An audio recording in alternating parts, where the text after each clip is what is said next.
The following is a presentation of Radio Alabama Sports. This broadcast is copyrighted by Radio Alabama for the private use of our audience. Any other use of this broadcast, descriptions, or accounts of the game without Radio Alabama's consent is strictly prohibited.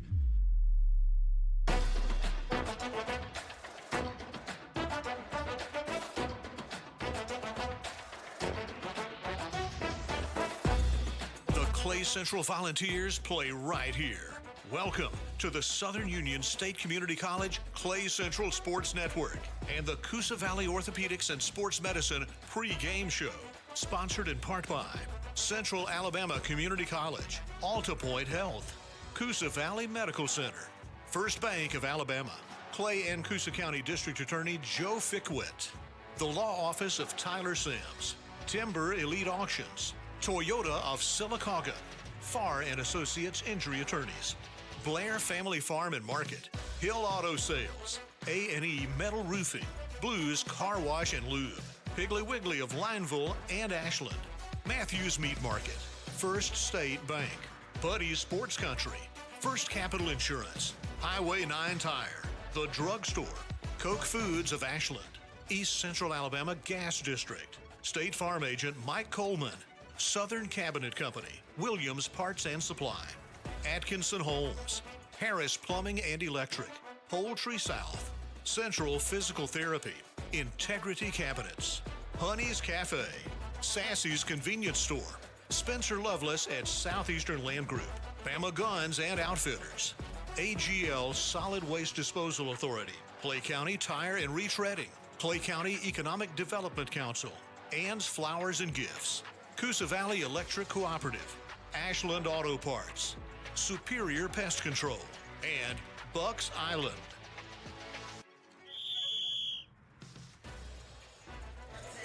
This is Rusty Taylor. We welcome you here to Classic Country 90.9 for volunteer basketballs. The balls have traveled down to Sylacauga, Alabama to take on the Sylacauga Aggies in a big area matchup.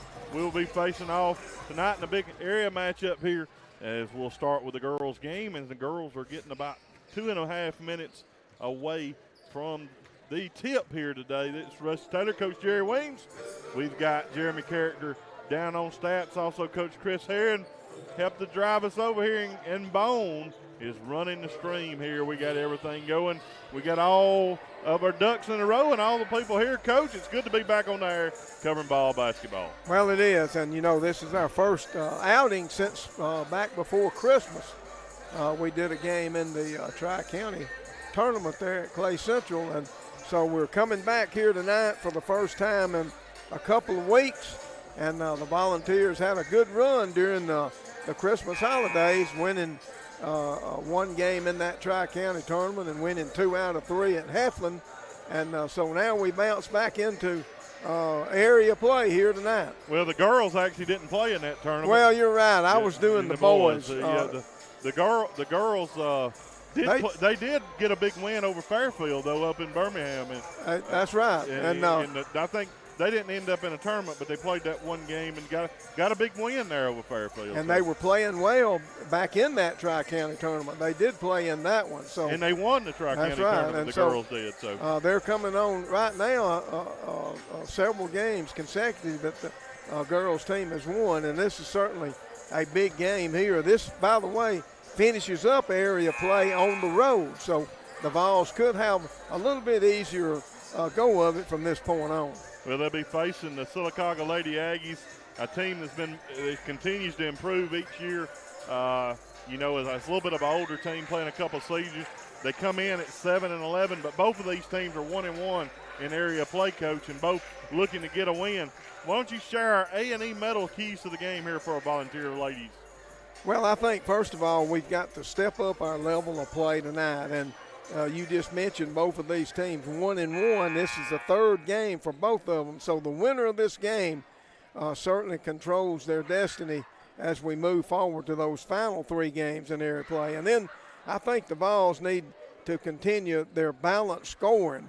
We've had good scoring balance-wise up and down the lineup with Ramal Billingsley, Zakiya Heflin, and Stevie Giddens, and we need that to continue tonight. And then I think another key, and maybe the most important key, is Zykia Heflin stay out of foul trouble. Zykeria Heflin.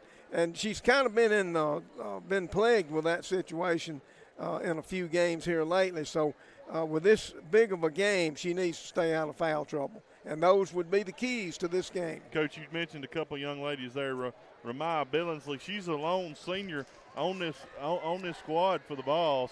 Actually, Zykeria Heflin is a junior and then playing a lot of 8th graders and freshmen. So a very young team the Balls have here. We're about to have our starting lineups here, and this is the East Central Alabama Gas starting lineups. We've got number 2, Stevie Giddens for the Balls. We see her coming out and getting a start. Also number 3, Brandy Searcy. That's back-to-back 8th graders, Coach, getting a start tonight for the Volunteers.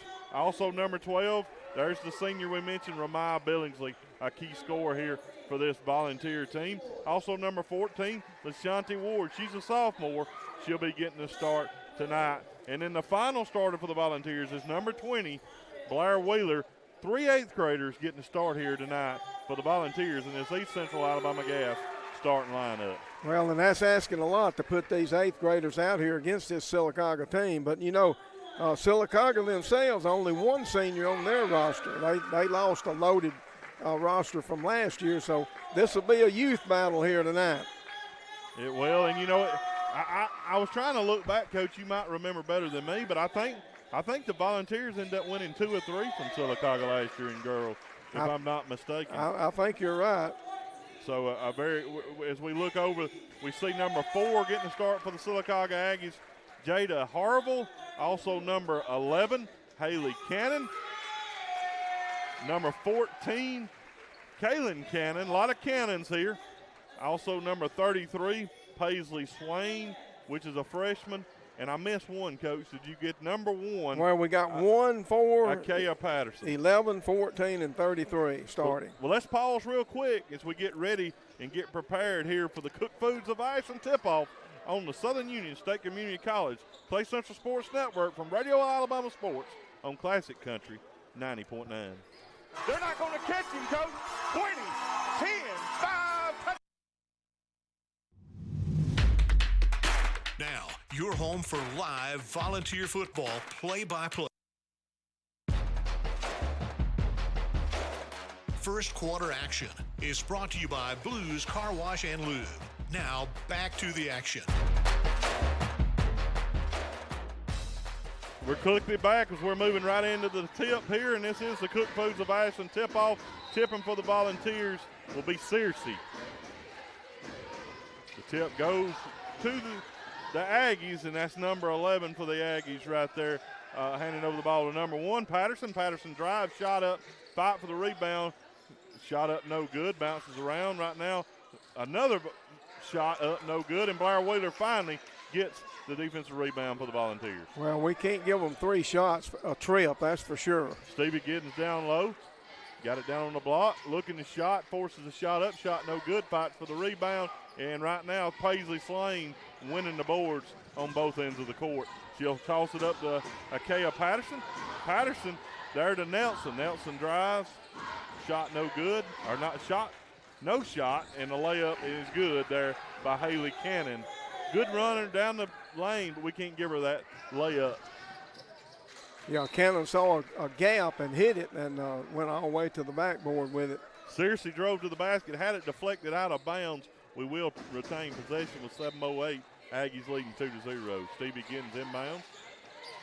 Giddens gets it to Billingsley under the goal. Shot up, no good. Good look there, but unable to get it to go on the ball. Got it in bounds to Billingsley on the block, and she missed a very good look. And then we've got a turnover on the other end. Travel by the Aggies will turn it over to the ball. 6:58 to go here in this opening quarter. Aggies look like they're going to show some full court pressure here. It's very important that we handle that early. Look at it thrown in. Billingsley on the run. Billingsley looking to go all the way, pulls up from 8 feet, drains it, and we're tied at 2. Good jumper there on the run. And this team will go as far as Billingsley carries them offensively. That's usually been the case. Now Lila Nelson with the basketball. Nelson Dribbles around the top of the key, guarded by Sears. She loses the ball for a second, gathers it back up. She passes it up to Cannon. Cannon drives to the basket, shot up, no good. There's Swain. Swain's putback, no good, but she's fouled. I tell you, Swain is really dominating the backboard right here. That foul is going to go on Blair Wheeler. That'll be her first and the team's first. Particularly on the offensive end is where Swain is doing her work, and she's getting to the free throw line because of it. Well, Coach, I tell you something that I don't know if you noticed. We were talking so much about Heflin. Heflin's on the bench with a boot on, not available to play tonight. Well, that's not good news. Shot up and yeah, she's not good. even dressed out. No, she's got a boot on her ankle or her foot. So, obviously, injury we were unaware of. Swain's second free throw bounces around, no good, but the rebound goes to the Aggies. That shot partially blocked. Out to Cannon, a pull, the three-pointer. It's up, no good. Rebound there by Ward. Up to Billingsley. Billingsley up the court. Billingsley loses the dribble and turns it over. And Blair Wheeler got the start tonight, and I think that explains with Heflin out, they played the same position. Ward also getting a start, Coach. If I look, they bumped Stevie Giddens down maybe, and they kind of done a rotation and brought Ward in because Wheeler's been getting the start. Yeah, we've got people shuffled around, and that, that's not good for continuity at all. Aggies with the basketball. They get it inbounding. They get it over there to Nelson. Nelson back to Cannon. Ball thrown back, and that should be backcourt. It will be. That'll be a turnover there by the Aggies. Volunteers playing their standard man-to-man, and it looks to me like here on a couple of possessions, Sylacauga not used to playing against man-to-man a whole lot. Billingsley gets the basketball, trailing by 1, 3-2, 5:51 to go here in the Buddy Sports Country opening quarter. Billingsley's pass, that looked like a foul, but they're going to say it was clean. Steal by Cannon, pass up to number 2, and that looked like she got away with a travel there to Jocelyn Harville, but she's going to get called for the foul and go to the line shooting 2. Thought Harville got away with a slide step there, Coach, before she was fouled. Who was that foul on? I didn't get it. Let's see. It may be on the board. They hadn't been, and she makes the first free throw. I'm sorry I didn't pay attention, Coach. Okay, it was on Stevie Giddens picking up her first. And she made them both. 2 big free throws there by Harville, and the Aggies leads up to 3. Searcy with the basketball. Searcy's fouled by Cannon. Yeah. A lot of hand checking and reaching in there, and finally the Aggies get called for it. Yeah, the Aggies also playing man and playing it pretty aggressive on the ball. They're guarding the ball extremely hard. Billingsley with the basketball. Guarded by Cannon. All right, that's Kaylin Cannon, number 14. I'm assuming they're sisters or at least cousins, the 2 Cannon young ladies, and there's a steal. Wheeler has it taken away from her by Kaylin Cannon. Yeah, their defense is bothering us right now. Up to Patterson. Patterson drives to the basket, lays it up and in, and the ball trails 7-2. Well, the Vols don't want to get too far behind in this early. We don't want to play uphill the rest of the game. Good move by Billingsley, top of the key. Sidestep, shot up, hits back rim twice, doesn't go. Searcy gets a rebound, puts it back up. Giddens with a pass back up after a save by Ward. It's no good. Right now we're getting the looks, Coach, but can't get the shots to foul. Oh, what? Oh, my goodness. That looked like that's something. I agree with him, Coach. You had to call something, but you didn't know what to call right That's there. That's right, and he waited a long time to call it. He's calling it on number 14. That's Ward will get called for the foul for the Vols. And that will send, is that number 11? That is number 11 to the line. That's Haley Cannon shooting 2. A lot of foul shots already by the Aggies. Well, this will make 6 from the free throw line for them. And right now they're shooting them pretty well, aren't they, Coach? They are. She makes as a matter of fact, they're 4 for 5, or 4 for 6, I should say.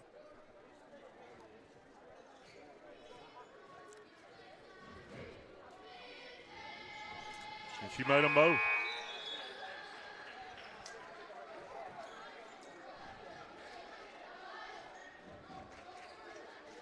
Nine to 2. The Lady Aggies lead the Lady Volunteers here from Sylacauga, Alabama. On the Southern Union State Community College Clay Central Sports Network from Radio Alabama Sports on Classic Country 90.9. A substitution there for the Vols. That's number 32, Mariah Gibbons. Gibbons with a good drive to the basket. Shot don't go off the side of the backboard. Wheeler gets it taken away from him. There's a couple shots up and finally get it to go. That's number 14. And I think we are going to get a Poultry South timeout. We will, as Coach Tyrell Bishop will call a 30-second timeout. We'll take it with him right here on the Southern Union State Community College Clay Central Sports Network from Radio Alabama Sports on Classic Country 90.9. Around here, storms come and go, and it takes a quality roof to stand the test of time. A&E Metal Roofing has served East Alabama and West Georgia for more than 20 years, providing homes, backyard sheds, and everything in between with metal roofing, siding, and much more. A&E also offers pole barn kits. Locations include Kellyton, Wedowee, and Smith Station. More information is available at aemetalroofing.com. A&E Metal Roofing, quality you can trust, service you can count on.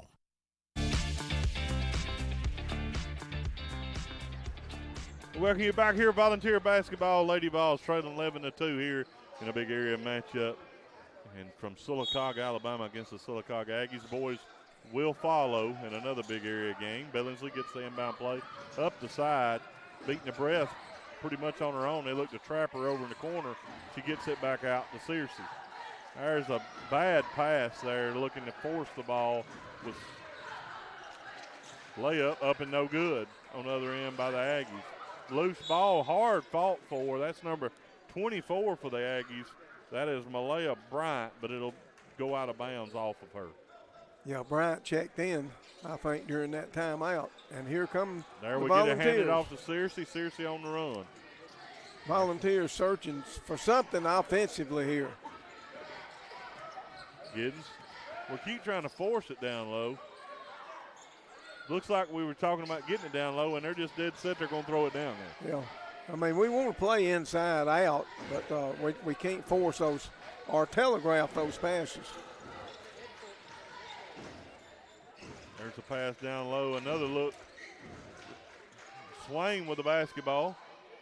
Shot up, no good. There's one off the top of the backboard, no good. Searcy saves it. Giddens has got it, and she's fouled. That's going to be on Swain, Paisley Swain, the freshman. Yeah, number 33, Swain, picking up the foul. Swain, a pretty good-looking freshman, though, for the Aggies. No question, and that's only 2 team fouls on the Aggies. We are across from the scorer's table here on their home side, the way they do it here at Sylacauga. You know, Coach, as we get back started, last year they had some issues here with the floor. And ended up not playing. You know, they played their season over at the middle school. We were able to go over and do a couple of games, but it's back here at their high school now for the Aggies. There's a shot up, no good for the Lady Aggies. Rebound to Billingsley. Vols need to get something going scoring here with 2:40 to go in this Buddy Sports Country opening quarter, trailing 11-2.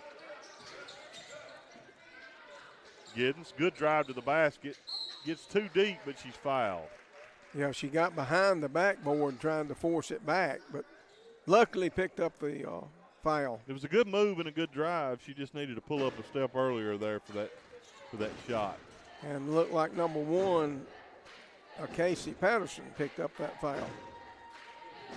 Giddens will go to the line for a couple of free throws. Giddens drains the first. And that kind of breaks the scoreless drought that we've had. Cuts into that lead down to 8 points, 11-3, 2:27 to go in the Buddy Sports Country opening quarter. Coming in for the Volunteers is number 34. That's McLemore.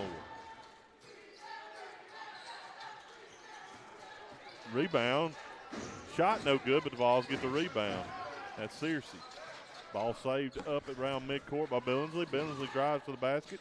Jumper's good. Another good drive to the basket. As you said, Coach, Billingsley leads this team in scoring and kind of leads the offensive charge. Well, and right now she's about all we've got offensively, it looks like. Well, Coach, we like to play fast, but we play no faster than these Lady Aggies like to get up and down the floor. Well, it might be in our best interest tonight, being short-handed there to kind of slow the tempo down some. We talked about being a very young team, and when you lose a junior that started a lot of years over there in Heflin, it's a big loss. That's a big blow. Billingsley gets the ball inbounded. They get a trap over in the corner. Almost a steal, but Searcy splits the double team. We've got numbers, and Searcy pulls up a little early, fires up a shot, rebound to number 10 there for the Volunteers. That's Brylan Glenn, but unable to get the shot up. Harville's layup no good. It looks like she fouled. Boy, the coach, they're swinging. They look kind of like what I remember, some Mike Tyson jabs coming in there. Well, Giddens had the ball, and it was slapped out of her hand and went off her feet out of bounds there after she had retrieved the loose ball. So the Aggies will play it right here on their end. I'm talking about some full swings in there to get those balls loose. Yeah. Well, if they don't see it, they can't call it. Maybe they got all ball, Coach. I guess you can swing as long as you're not punching, but there's a three-pointer up and good there for the Lady Aggies. Number 24, Malaya Bryant, big three-pointer, lead up to 9, the largest of the night. Nothing but net on that one. Billingsley with a basketball, left wing. Billingsley finds Giddens over in the corner, wide open, shot up, no good. Rebound's going to be tipped off the hands of Mariah Gibbons, and it will be Aggie basketball. Well, our offensive troubles continue. We played 7 minutes right now and have 5 points as Sylacauga turns the ball over. Throws it away. They're giving us some opportunities to stay in the game with their own turnovers, but right now we're just not cashing in on any of those. Now Jada Harville coming in, looking much like Jacqueline Harville, and maybe they're sisters as well. I think we got a lot of siblings on this Aggie basketball team. There's almost a steal on the inbounds play, but it'll go out of bounds off of number 11, Haley Cannon, the Aggies' hand. Yeah, Jacqueline and Jada Harville, both of them are juniors. I'm sure they could be twins. They look very much alike. And they're aggressive on defense, I can tell you that. Billingsley got to get things going, gets it up to Giddens. We're beating the press if we'll pass it up. But right now, Billingsley's hitting on that about 8-foot jumper, Coach. Yeah, she's getting inside there, the key, right below the foul line, and getting good shots. Harville, we got her trapped down under the basket. And that's going to be tied up with a jump ball. Coach, we have different things sponsored. Different people. Kind of. A jump ball in a girls' game would be a wise thing to get somebody's name on. You know it. Yeah, there's enough of them. Like the Jerry Wayne's jump ball. They would get a lot of recognition in the girls' game. You reckon Coach Herron would want the jump ball? Coach Chris Herron jump ball. I'd get a lot of recognition. You may have heard Coach Herron say that's the best deal there is. I believe that was the first one, though, so far in this game. Second. There'll be more. Our statistician character will keep me straight. Aggies with a basketball. 20 seconds to go here in the Buddy Sports Country. Looks like they're looking to settle for the final shot, Coach. And then they fire about a – just as you say that, they let it go. I'm talking about a long three-pointer. And there's a foul, I think, on the Aggies, offensive foul on the rebound. Number 32, or is it 23? I think it was 32. Is there a 32 out there?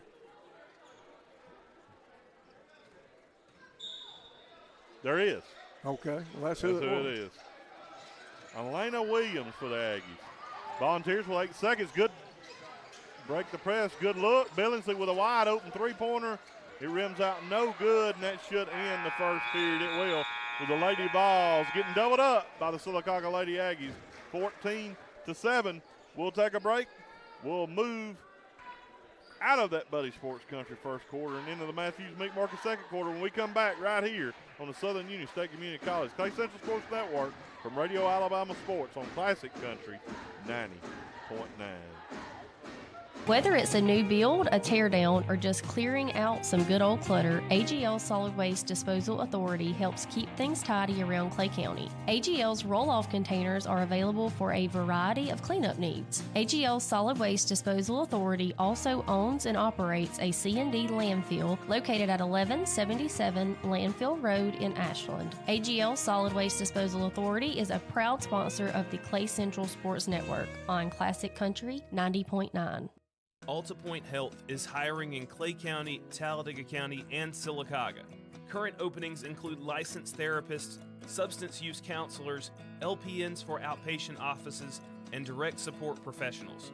Some jobs are remote and others don't require experience to get started. Details are available by texting Alta Jobs to 97211. AltaPoint Health. Caring is their calling. It's the holiday season, and Ann's Flowers and Gifts sends warm wishes to everyone across Clay County. Inside, the shop is filled with the colors of Christmas, bright ribbons, festive bows, and handmade arrangements. You'll see silk flowers for churches and gravesides, and shelves lined with gifts and decorations that make this time of year feel special. From their family to yours, happy holidays from Ann's Flowers and Gifts in Ashland.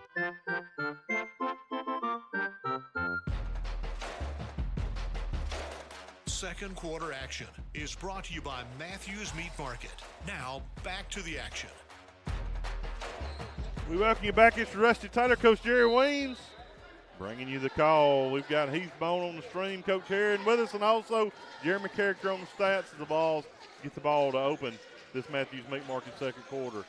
Searcy with a jump ball, rims out, no good. Fight for the rebound. Stevie Giddens gets it and puts it up and in. That lead cut down to 5, Coach, 14-9. Well, and the stat sheet is pretty equal, too, other than rebounding. They out-rebounded us 11-6 that first quarter. And turnovers, we had them 6 on our side and 5 on theirs. So neither team shooting the ball very well. Cannon with a jumper from a free throw line. It's good. Although Cannon just popped in a jumper. Good look down to Wheeler. Wheeler kicked inside, back out. Seriously thought about the three, decided better of it there. That's Billingsley with the basketball. Gives it over to Ward on the left wing. Ward with a drive, jumper, no good. Rebound goes to number 32, and that is Elena Williams there for the Aggies. Williams loses the handle down underneath the goal. That'll be a turnover. Giddens comes out with it. Giddens on the run. Giddens' shot is blocked. It's tipped back out to Billingsley.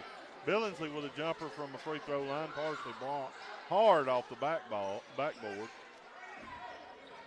They'll get it kicked up there to Akea Patterson. Patterson gives it up there to Cannon. Cannon dribbles top of the key. She'll pull up the three, shot no good.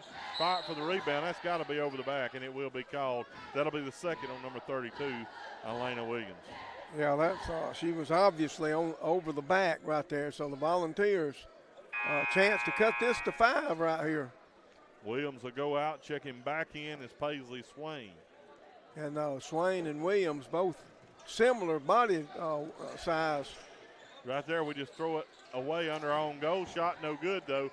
And we got numbers on the other end. 3-on-2, but we get it. We turn it over. Well, we get it. Loose ball, and then we'll turn it over. I was a little too quick there on the turnover, but we ended up following through with it. Well, Billingsley came out of there with it, but tripped. I think she tripped herself and lost it out of bounds there. Volunteers now full court, 2-2-1. A little pressure. Let's see how the Aggies handle that. Looking to trap over in the corner with a good look there. A good opportunity to do it. Just didn't get it done. Number 1 there, Patterson thought about the three. Good drive there by Cannon. Coach, Haley Cannon, the senior, you can see she's a senior. She's the key here for the Aggie offense. There's a three-pointer fired up by Billingsley. It's no good. Billingsley gets the pass back out after the rebound, and she's going to be fouled. Now they're going to call a travel. Now, you talking about taking time to think about it. Yeah, he was debating on which one he was going to call, the foul or the travel, and he elected to go with the travel. And right. you were talking about. You don't think he had to figure out, confirm in his mind where he was at, do you? Well, you were talking about Haley Cannon. She's got 8 of their 18 points, so we need to get some defense going on her. Cannon right now with the basketball, left wing. We give her that much room, she's going to fire it up and make us pay. We can't give her that much cushion. You can see that she's going to shoot the basketball by how she dribbles. And she drained that 3 in the lead, the largest of the night, 21-9. Good crossover dribble there by Billingsley behind the back. Back up to Searcy. Searcy kicks it out to Giddens. Giddens, good pump fake. Back out to Searcy. Searcy long 2-pointer, and it's good. That's Brandy's first basket of the game. 21-2, but we don't get back defensively. They get a layup, missed the first one. The putback's no good, deflected, and Searcy, with that high motor, she's going the other way. Searcy drives to the basket, and she's going to travel. Well, she's in too big of a hurry, and she went too far in the transition part of getting the ball down the floor. She went too far to do anything offensively. Coach, that's something that I was kind of noticing that I was going to mention. I feel like that Billingsley's doing a lot better job of not getting too deep here tonight, something she was doing earlier in the season. Yeah. And it's worked. Those jumpers have worked for her. Aggies with a basketball, shot up, no good, rebound. Cannon, and Cannon's putback is good. Now she's got double digits. Well, right now we're just giving them too many shots. They're absolutely beating us to death on the offensive board. 23-12 here, the Aggie lead. 4:21 to go in the first half. Wheeler's shot blocked. Yeah, slow release by Blair and never had a chance. It's horrible drives under the basket, couldn't shoot it, had to throw it back in. Giddens comes out with it for the turnover. Over to Searcy, couldn't handle the pass. Right now it's getting a little bit like a pinball. Both teams trying to play too fast. They're going to call a block on Billingsley. I think Billingsley was set up, but she set up too far under the goal.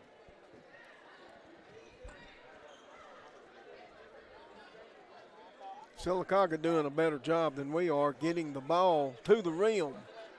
And they're also doing a better job on the offensive boards than we are. Sanya Charles to the free throw line. And her first free throw's up and no good.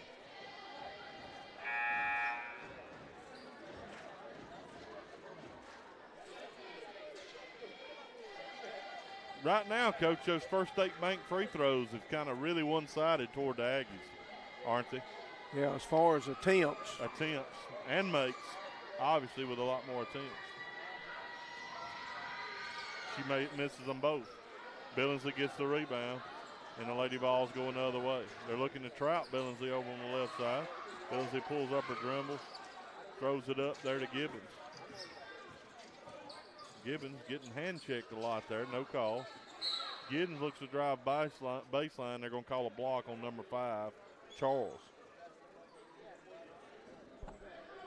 You mentioned free throw attempts. They've shot 9 free throws, and we've shot 2. So a little bit of disparity there. Billingsley's fouled now by number 4, Nelson.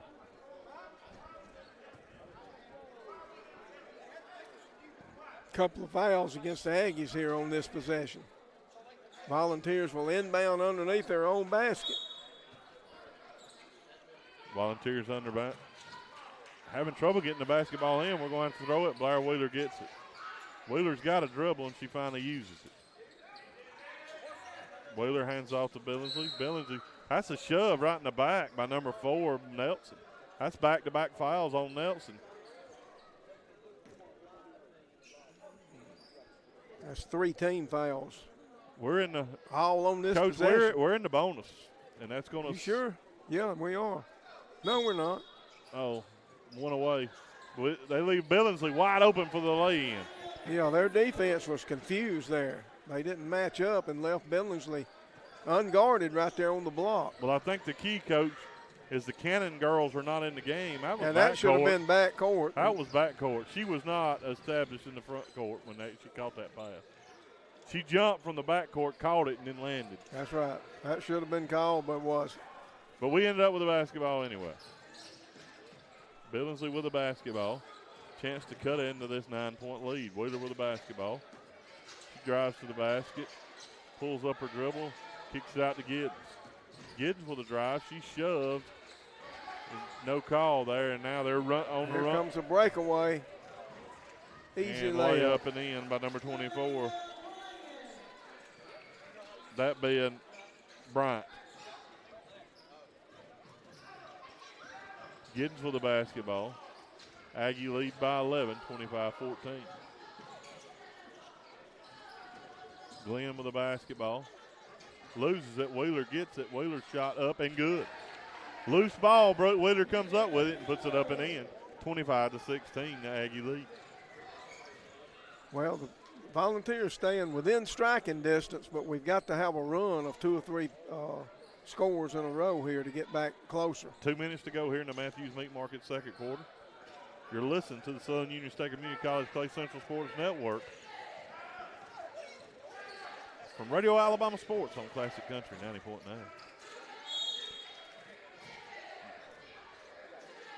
So, 10 seconds. Sylacauga coach. Oh, they called a timeout. Yeah, felt like his offense getting a little stagnant there and calls timeout. As he takes this Poultry South timeout, we'll take it with him right here on the Southern Union State Community College Clay Central Sports Network from Radio Alabama Sports on Classic Country 90.9. Alta Point Health is hiring in Clay County, Talladega County, and Sylacauga. Current openings include licensed therapists, substance use counselors, LPNs for outpatient offices, and direct support professionals. Some jobs are remote and others don't require experience to get started. Details are available by texting Alta Jobs to 97211. Alta Point Health. Caring is their calling. The Southern Union State Community College Clay Central Sports Network is driven by Hill Auto Sales, Highway 9 in Lineville. Buy from Hill. Rusty Sider, Coach Jerry Weems, Jeremy Character, Coach Chris Herron, and Heath Stroud. The Bone on the road with Bone again, driven by Hill Auto Sales today, and we're here at Sylacauga, Alabama. There's a three-pointer, hits back rim, no good for the Aggies, but the rebound goes to the Aggies. That is Cannon, put back, no good. And again, Patterson with a rebound. Looking for their third shot on this trip. A lot of offensive rebounds. Substitution there by Coach Victor Smith. Got to be wise against Cannon. You give her too much room, she'll fire it up. There's Patterson with the basketball. She drives all the way to the basket, splits a double team. Yeah, we're giving them too many easy basket on drives, and now they steal it. And Patterson gets another layup, no good. Searcy gets the rebound. Looks like we're going to get one of those Coach Chris Herron jump balls. And, you know, this is a pretty costly commercial for him to buy because there's so many of the jump balls. Oh, he's getting his wallet out. Yeah. $1 a piece. Coach, you'd go through a lot of them. It's worth it, though. There's a ball going. I think all 10 of them touched it there before somebody come up with it, but the Aggies do on the loose ball. Right now, the Aggies slowing things down, waiting. They're waiting for a gap to drive through to the lane, and here it goes. Oh. 11-point lead. The foul will be called. Was that on Billingsley? No, it's on number 14. That's Ward. Ashante Ward called for that foul. They get the ball inbounded under the basket, get in position, but unable to get it to go. There was number 11, Haley Cannon. Shot. There's a pass stolen away by Malaya Bryant. Yeah, seriously threw that one without looking at the receiver. Oh, that was on her body when they're out of bounds. Did you see that? I did. How's that not out on them? The ball was deflected off of her standing out of bounds. Yeah. And now we've got a walk out front. That may be a makeup. That's a makeup call. Because it was clearly out on them. And if you'll notice these officials, I've been kind of watching them. None of them ever get in a hurry getting up and down the floor. I think they're saving themselves maybe for the next game. They look kind of like me calling a youth game out there. you got good eyes on the other end of the court. There's a runner up, no good for Billingsley. Good-looking shot, but again, we beat down the floor. Right now, Coach, they're beating us down the floor, and that's Kaylin Cannon lays it up and in. As we end the half, the Aggies with a 29-16 lead. We'll move in here, Coach, to the Williams Parts and Supply halftime show when we come back right here on the Southern Union State Community College Clay Central Sports Network from Radio Alabama Sports on Classic Country 90.9. Atkinson Homes is located on Highway 280 in Childersburg. They offer homes from Clayton, Sunshine, and Cavalier with options that include 2, 3, or 4 bedrooms and multiple bath layouts. Services include home delivery, trim out, and financing assistance through a variety of programs. Warranties and new appliances are included with all homes. More information is available at atkinsonhomes.net. Atkinson Homes is a proud supporter of Clay Central Athletics. Whether you are dialing in at the range, heading into the woods, or dropping a line in the water, Bama Guns and Outfitters has the outdoor enthusiast covered. Bama Guns and Outfitters with 2 locations, 1556 Almond Street in Heflin and 59400 Alabama 77 in Waldo. Available by phone in Heflin 256-253-2635 or Waldo 256-368-5449. Also on Facebook and Instagram, Bama Guns and Outfitters proudly supports the Clay Central Sports Network on Classic Country 90.9. Blair Family Farm and Market is a local farm-to-table market tucked right into the Ashland countryside. The Blair family raises their products on the farm without antibiotics and offers a range of locally sourced products from neighbors they know and trust. In a world where food often comes boxed and far from home, Blair Family Farm and Market keeps things local. Located at 1015 Blair Road in Ashland, open Wednesdays and Thursdays from 1 to 6 and Fridays and Saturdays from 9 to 6, Blair Family Farm and Market is the official farm-to-table meat provider of the Clay Central Sports Network. Blair Family. Buddy Sports Country is a proud sponsor of local radio on Classic Country 90.9. If you love the outdoors, Buddy Sports Country has everything you need, including the latest gear, scent control, calls, trail cameras, and the advice to help you enjoy the great outdoors. Buddy Sports Country also features a showroom absolutely full of firearms and scopes, and they're a licensed NFA dealer for suppressors. Buddy Sports Country is open 8 till 5 Tuesday through Saturday, located Highway 431 at Hollis Crossroads, where sales tax is only 6%. Your future starts at Central Alabama Community College. At CAC, you'll find affordable tuition, flexible class options, and programs that prepare you for careers in healthcare, technology, business, and more. Whether you're working toward a degree, training for a new job, or transferring to a 4-year university, CAC is here to help you succeed. Enroll today and take the first step towards your future with Central Alabama Community College. Visit cacc.edu to learn more. Did you know that physical therapy is the first line of defense for joint and muscle pain, injuries, and even reducing your risk of falls? Are you planning to have orthopedic surgery? Dr. Cameron Bisher and Dr. Adam Johnston at Central Physical Therapy are trained to diagnose the problem and develop a treatment plan toward pain-free and healthy living. Central Physical Therapy offers plans for all individuals as well as performance training for athletes. Located near Smith's Curve and Lineville, the website is centralptal.com. Rehab well, live well, and perform well with Central Physical Therapy, sponsor of the Clay Central Sports Network.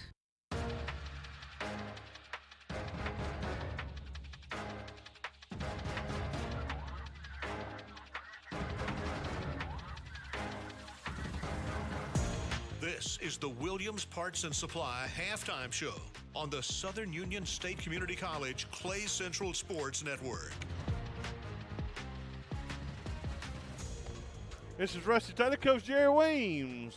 Also got Coach Chris Herring on the drive, driven by Hill Auto Sales. Also Heath Bone Stroud on the stream. Jeremy Character on the stats, and Coach Character shared some stats with us here as we're at the Williams Parts and Supply halftime. Share some of those stats from the first half of the Lady Vols trailing the Aggies 29-16.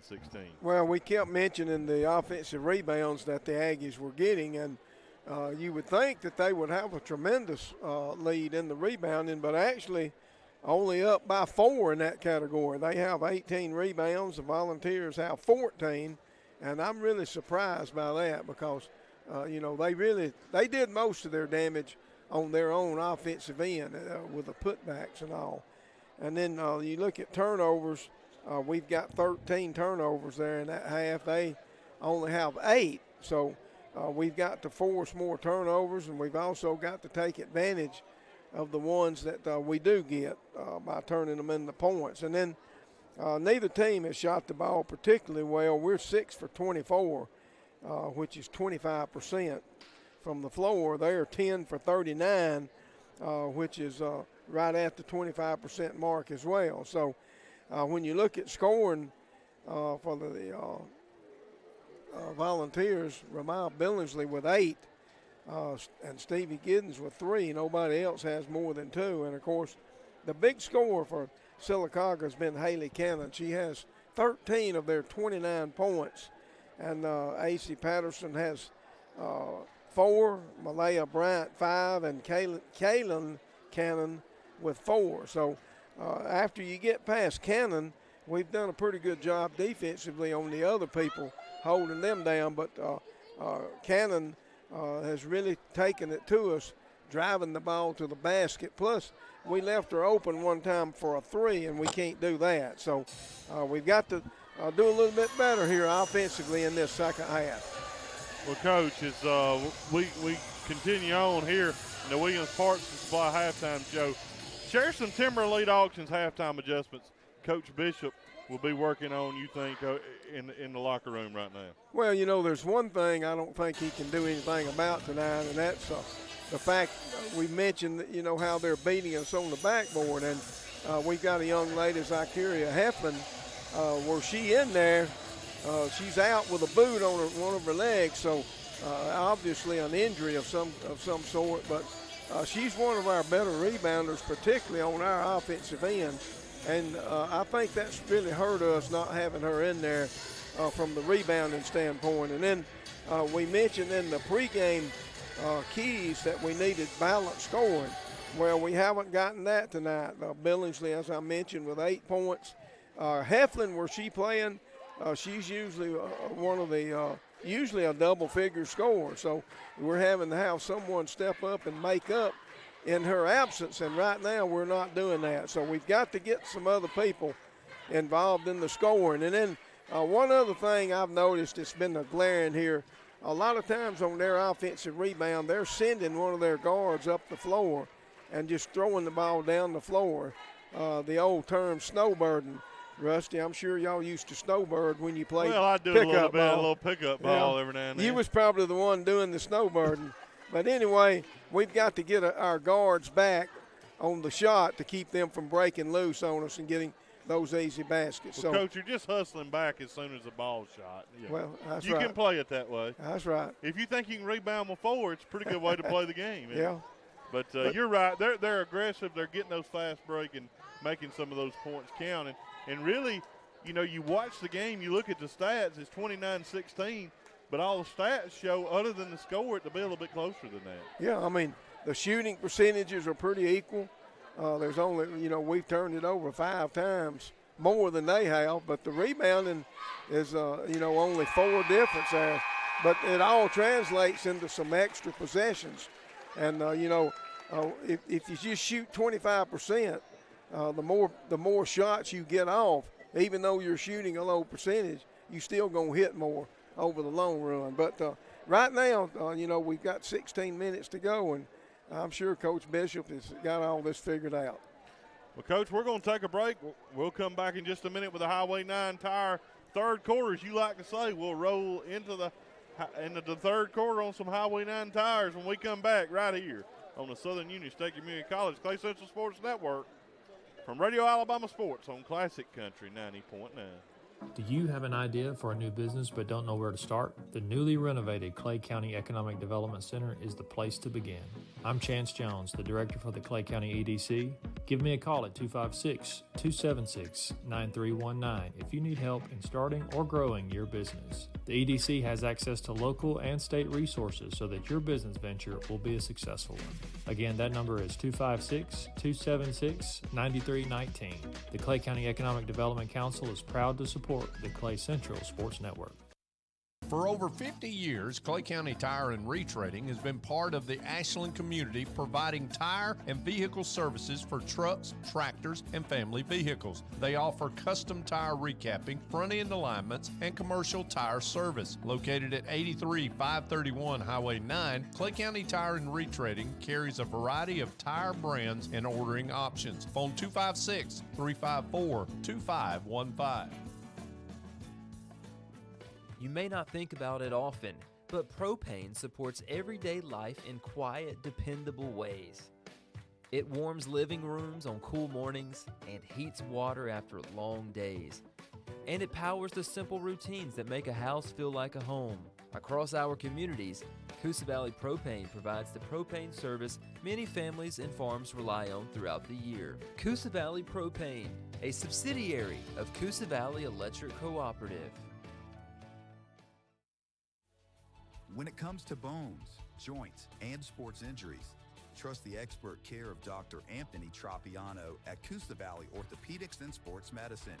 Dr. Tropiano is known for providing outstanding results with a personal touch, helping patients get back to work, back to sports, and back to life. From advanced surgical care to everyday orthopedic treatment, you're in good hands. Coosa Valley Orthopedics and Sports Medicine.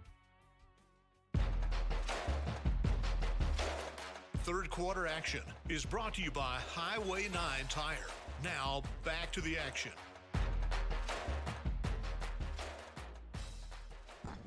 We welcome you back here to the Highway 9 Tire third quarters. We get started. Lady Vols trailing 29-16. Vols get the ball inbounded. Now they're going from our right to our left here on the visitor side. In Sylacauga, Alabama, big area game. Volunteers need to get some points back here, and we turn it over. Yeah, first possession leads to a turnover. You could tell what we were trying to do, get the ball to Blair Wheeler just inside the free throw line, but they stepped in front of the pass and deflected it. Aggies looking to drive. We cut that drive off. That's key, Coach. We gave up too many easy baskets earlier. And here's here another comes one. another one. They're not able to get it to go. Ward saves it. And saves it, and the Aggies get it. Well, you know, that's usually not a good thing when you throw it back in underneath the other team's goal. If you're going to do it, sling it long. She did a pretty good job of that. There's a drive to the basket. Late foul call. Well, I'm not going to say anything else about it. It's a little late on the whistle there. Blair Wheeler called for the foul. And is that number 14 at the line shooting? That's Kaylin Cannon shooting the free throws. She misses the first. No score yet in the second half, but the Lady Aggies are over the Volunteers 29-16. The boys will follow this game as soon as the girls' game ends. We're just starting here in the Highway 9 Tire third quarter. She makes the second one. 30-16 is the Lady Aggie lead. Billingsley with the basketball. Billingsley does a good job of handling the basketball, but they're keeping the pressure on him. Wheeler with the basketball back out to Billingsley. Billingsley, good look down low, and it's blocked. Good passes, Coach. Just a good block there at the end by the Aggies. Yeah, we had a 2-on-1 underneath. Swain lays it up and in. Some good movement there. Right now, I think us missing that player, which takes the player off the bench, seems to be catching up with the balls. Well, the speed of the game. Well, it was a key player as well.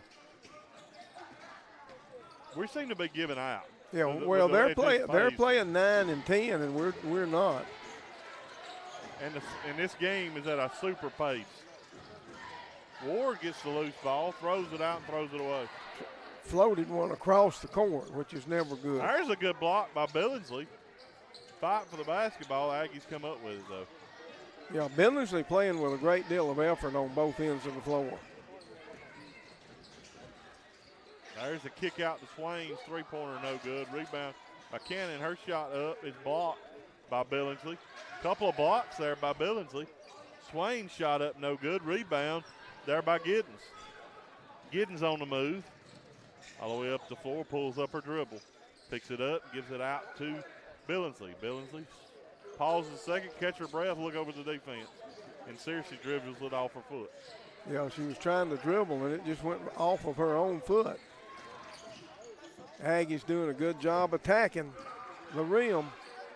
There's a shot up, no good, fight for the rebound. Ward gets the saved ball, and it's a 1-on-2, but Ward's going to force it on. It's blocked.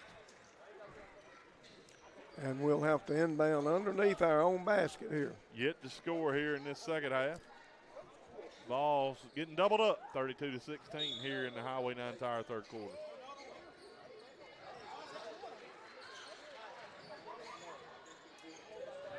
They get it up there to Akia Patterson. Patterson pulls her dribble up with the Aggies with a basketball. And we got a travel. That one kind of came out of nowhere. Paisley Slane got a head step there, Coach, before she put the ball on the floor. Yeah, and right now we need a basket big time. They've got the score doubled up on us right now. They're looking to trap Billingsley, and she loses the ball, turns it over.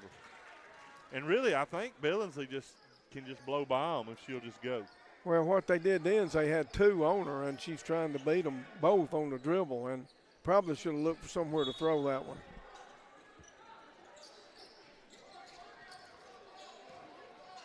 Getting the ball back over to Cannon. Cannon to fire up the three-pointer. That shot's up no good. Rebound Searcy. Searcy trying to go too fast, loses the basketball. And there's a shot, tough shot, but up and good by Nelson. They get Searcy trapped in the backcourt, back to Billingsley. Billingsley behind the back. She let good pass. Billingsley needs to go ahead and shoot that, in my opinion. She was hitting that shot earlier, and she's giving it off. She needs to take it rather than give it up. But a great move in the backcourt. Billingsley put one of them on the floor. Right now, two can't guard her. Yeah. They can't prevent her from beating the press or the trap. And you can tell our youth, I mean, we're always a step slow, it looks like, on stuff. And that's from being the youth of it. Coach, we don't want to beat a dead horse, as you've heard said, but there's a good drive to the basket by Cannon and up and good for the Aggies. But, boy, we're missing Heflin about as bad as we can miss her. And the thing about here offensively, we're throwing lazy passes, which they're reading and breaking into and making the steal. Billingsley shoved in the back by number 4. They're going to call that on the floor. I'm surprised that wasn't a shooting foul, but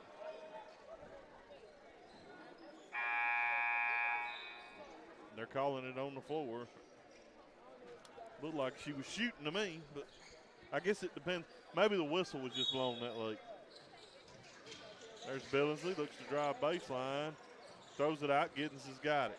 Giddens out to Ward, top of the key. Ward drives, and my goodness, that was interesting. Well, that was she was just out of control and actually shot the ball with her back to the basket. And I'm not sure it was a shot. Could have been a pass. It could have been just trying to make something happen there with Ward. 36-16. Things are getting away from the balls here in this second. There's a travel. Yeah. Or in the second half. They've yet to score, have they, Coach? Yeah, things are going south in a hurry here. 3:45 to go in the Highway 9 Tire third quarter.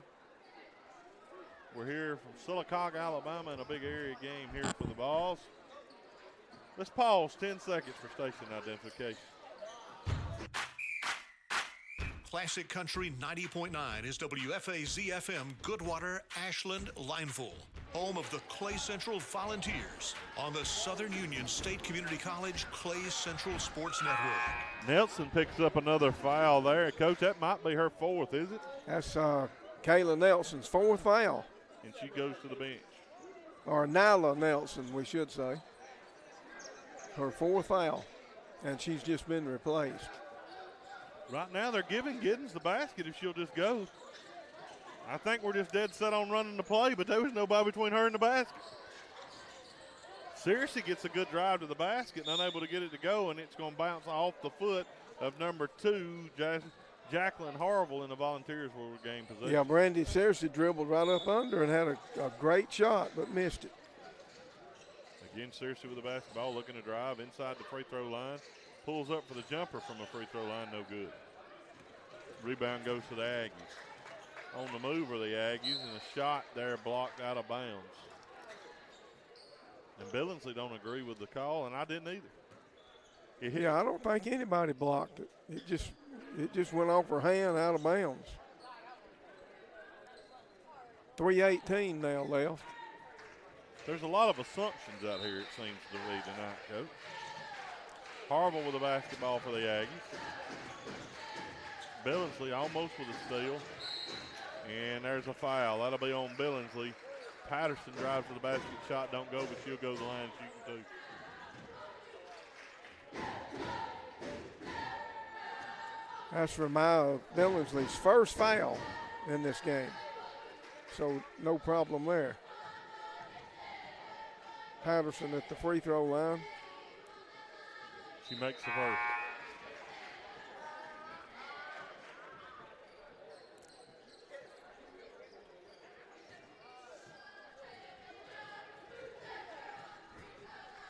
(37-16). Stretching this lead out, and she makes them both. 38-16. Lady Aggies lead over the ball. Billingsley, there's that jumper, and it's good. Breaking that scoreless streak. 38-18. That's our first score of this quarter. And it's her first score since the second quarter. Early in the second quarter. There's a shot blocked and a rebound by the ball.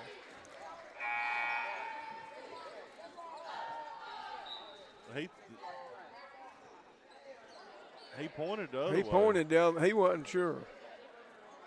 But we're throwing it in. I hope this is not our goal. He pointed the other way. But we'll take it. He thought, well, we probably knew better than he did. Nobody argued it, so here we go. There's a good drive to the basket by Glenn. Doesn't get it to go. Billingsley gets the rebound. Jumper good. She's had some looks at those jumpers early here in the second half. Didn't take them. She's taken them now and made 2 in a row. There's a dribble off of her leg, and that'll be to the Volunteers and a turnover by the Aggies. Billingsley now with 12 points in the game. 12 of the 20. 38-20 is the Aggie lead. Aggies keeping up this press. They're going to just press on the inbound. It's going to both man to man on the inbound. Good looking. Giddens lays it up and in, Coach. And that's 6 quick points by the Lady Vols. Well, that's the way to get back. 22. We've still got some ground to make up, but that's how you start. They're not done yet by any means here are the Vols. Harville with the basketball. Right now we look a little gassed on defense, though. Yeah, we're third quarter winding down here, 1:40 remaining. And the Aggies being very patient here with a lot of substitutes in, trying to buy some time. The three-pointer up and good. Rebound goes to Searcy. I said up and good. It was up and no good. And the shot is Billingsley now with the basketball. Billingsley on the drive. Billingsley kicks it out to Giddens. Giddens on the drive back to Billingsley. We need to swap sides of the floor here to open. But Billingsley just drives right by and lays another one in, Coach. Things are changing quick. 38-24, and that lead's being cut down. 8 straight. That's an 8-0 run by the Lady Vols. There's a shot, no good, and out of bounds, and the Vols will have possession. Big 8-0 run to try to get back in this thing for the Lady Vols. Score right here would really be beneficial in this run. Over a 20, or at least a 20-point lead earlier is now being cut down to 14. 22-point lead, I think it was. We get it in to Searcy. A minute to go in the third period. Searcy tries to dribble between a double team and loses the basketball. Yeah, she's got to know better than to try to dribble into the defense. There was another travel. Kennan got by with it and drove it in and laid it in. That's Cannon again, Cannon. breaking that long drought there for the Aggies. That's got to be something. You can't take it 3 steps and not do something with it. There's a shot, no good. Billingsley with a rebound, 27 seconds to go. They kind of letting it run here, ain't they, Coach? Yeah, they want to get to the end of this quarter. Billingsley, good runner. Oh, front rim, back rim, no good. And the Aggies are on the run again. There's a shot blocked by Giddens. Rebound by Glenn. Right now, some of our younger players just not as physical with the basketball as they need to be when they get it. There's a shot up and no good by the Aggies, and that's where we'll end this Highway 9 Tire third. 16-point lead by the Lady Aggies over the Vols, 40-24. We'll take a quick break, and we'll come back right here on the Southern Union State Community College Clay Central Sports Network from Radio Alabama Sports on Classic Country 90.9. East Central Alabama Gas District is a proud sponsor of the Clay Central Sports Network and the Radio Alabama Foundation. Located Highway 77 in Ashland, East Central Alabama Gas has teamed up with Natural Gas Connection as your hometown natural gas appliance store. They offer free financing up to 60 months. East Central Alabama Gas has Generac generators, tankless water heaters, space heaters, and gas logs as well as grills. Their phone number is 256-354-2194. East Central Alabama Gas District, natural gas, comfortable, responsible. Being first sounds good, doesn't it? Hi, I'm Chad Jones, President and CEO for First Bank of Alabama. For over 176 years, we've been proudly serving our communities with trust, integrity, and personalized banking, putting the important things first, whether it's helping families buy their first home or supporting local businesses.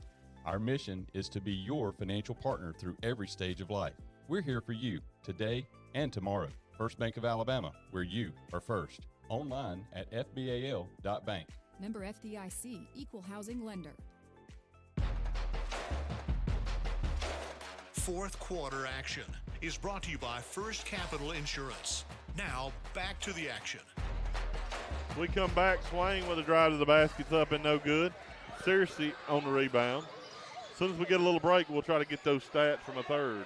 Billingsley's three-pointer no good. Fight for the rebounds, tossed up there to Cannon.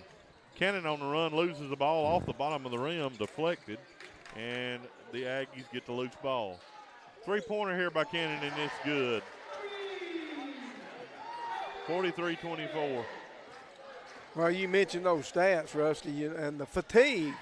Yeah, you can go ahead and bring them in there. You were talking about us looking fatigued. We had 12 turnovers in that third quarter, and I think a lot of it is a result of that fatigue. So they're getting more shot at the basket than we are, and that's why they have the big lead. And as you said that, we turn it over again there in the front court, and the Aggies go back the other way. Moving the ball pretty well are the Aggies. They kick it up, open shot, no good. Back rim, rebound, Searcy. Searcy's got it. Looks like she may get tied up. And we got one of those Coach Chris Harrington jump balls right down there. That's our first jump ball here in a while.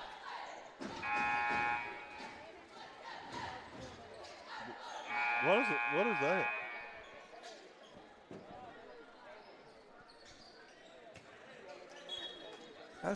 That is an Aggie. Well, it is, but not my kind. Is there a difference in Aggies? Well, I mean, it can be. You know, A&M's is a dog, isn't it? Hey, when we were at Lima, Coach, it was y'all's was a goat. It was a bad goat too. Yeah. A goat, a devil, and a dog. Now, which one do you go with? Which one is it? That's right. I mean, a devil's a devil. Oh, we get a trap over there, and we may turn them over. Oh, one of those jump balls again. Good job by Searcy and Billingsley trapping the ball over there, but it's going to go back to Sylacauga here. 3-point stance jump ball.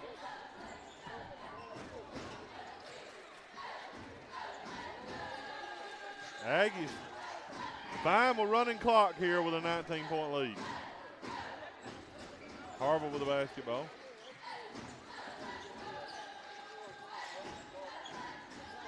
I tell you, Coach, there's a shot up, no good by Aggies. But we'll check on Heflin. But now her status and her injury don't look like something you'll be over real quick. No. And that could be key for this Lady Vols team going down the stretch. Harville with a good strong layup and finish there, 45-24. Especially with 2 more area games coming up this coming week.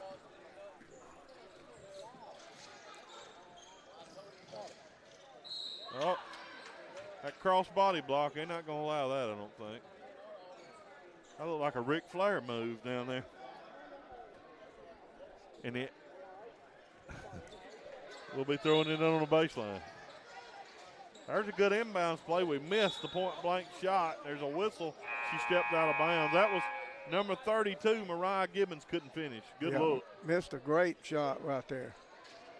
It looks like there may be a timeout on the floor. I think Coach Bishop's going to call a Poultry South timeout. I'll take one too, Coach. You want one? Let's do it. Let's do it right here on the Southern Union State Community College Clay Central Sports Network from Radio Alabama Sports on Classic Country 90.9. Being first sounds good, doesn't it?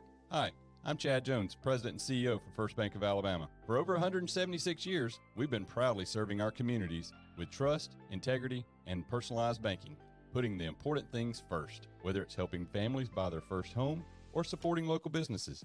Our mission is to be your financial partner through every stage of life. We're here for you today and tomorrow. First Bank of Alabama, where you are first. Online at fbal.bank. Member FDIC, Equal Housing Lender.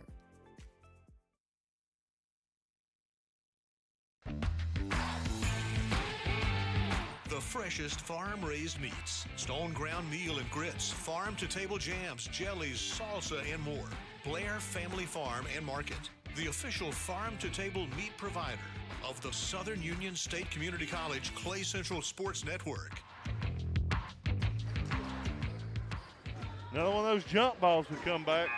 Possession era in favor of the Vols. 45-24 the Lady Vols trail here. 5:14 to go here in the first Capital Insurance fourth quarter.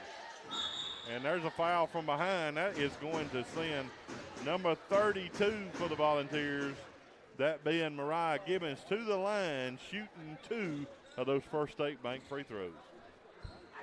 Something we hadn't shot many of tonight. Very few. In fact, this is only our second trip to the foul line. All night long. That's a little hard to believe, isn't it? She misses the first. We've shot 3 now. They've shot 12. If I didn't miss some. She misses the second, but Ward with her quickness gets a rebound. And she throws it off, and they're going to say it was last touch by a ball. I don't understand that. 13-4 on free throw attempts.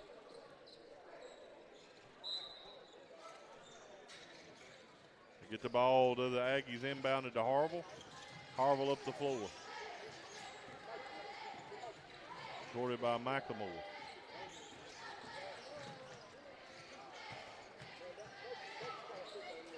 Swain kicks it back out to number 1, Patterson. Patterson drives, kicks it back out. Number 10, Parker. Parker kicks it over to Harville, and there's a travel. Malaya Bryant got a little slide step in there before she put it on the floor. Yeah, she started moving her feet before she dribbled the ball, and that always results in a travel. Well, not always. Well, you're right. Not all the time. But it should. It is a travel, but it don't always get called. But a good call there, and it was.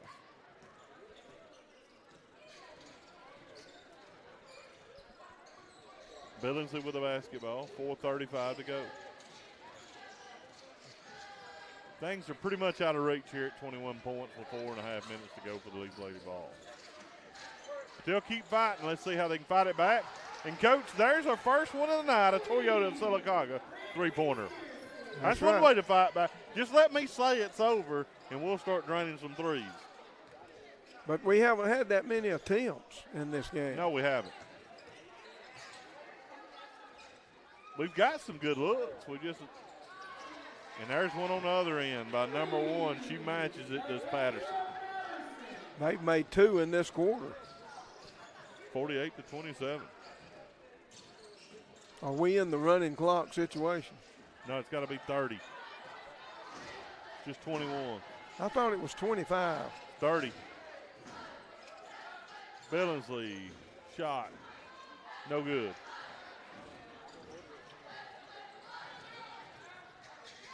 Thought Billingsley had position to take a charge, and she went for the block.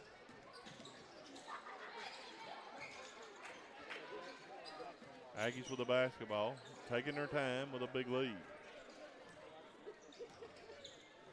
Yeah, no need to hurry here.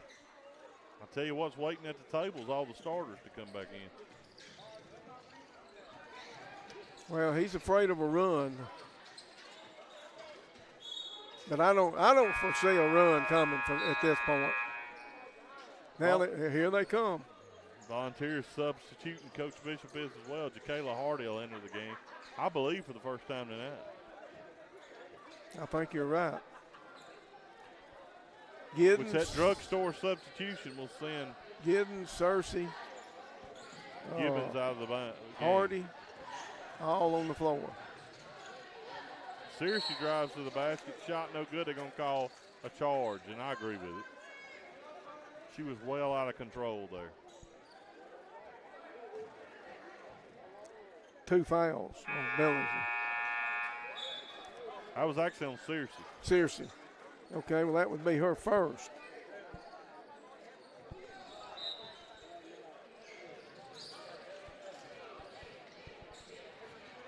Aggie still pushing the ball.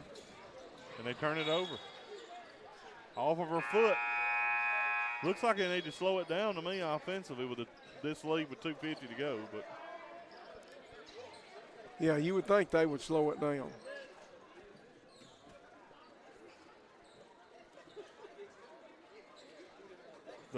We appreciate you however you're listening to us or following us on the Foreign Associates Injury Attorneys video live stream. It's available there on Facebook Live. Volunteers with a basketball. Down to Blair Wheeler, and it's dribbled off of the foot of an Aggie. You can tell the balls were just out of gas, totally. Yeah. Well, they've had a short bench here tonight with the injuries. Billingsley from the elbow drains it. Good jumper. Billingsley's a super athlete. And she keeps playing to the end. I'll give her that. Lead cut down to under 20, 48-29. 2:20 to go here in the First Capital Insurance fourth quarter. Shot up and good. 48-31. Yeah, Searcy carried that one to the rim. There's a double dribble. And that'll be a turnover. Right now they're doing everything they can to leave us in it as long as they can. Well, we've got a long hill to climb right here. And 17 points, but time is certainly against us. But you got to admire this team, you know, this hidden characteristic here. They haven't quit. Billingsley guarded man-to-man, looks to drive, kicks it out to Wheeler. Back over to Searcy. Searcy throws it away. Right now, Searcy and Billingsley really the only two that are being aggressive on offense. The others are. And Coach Searcy, just an 8th grader.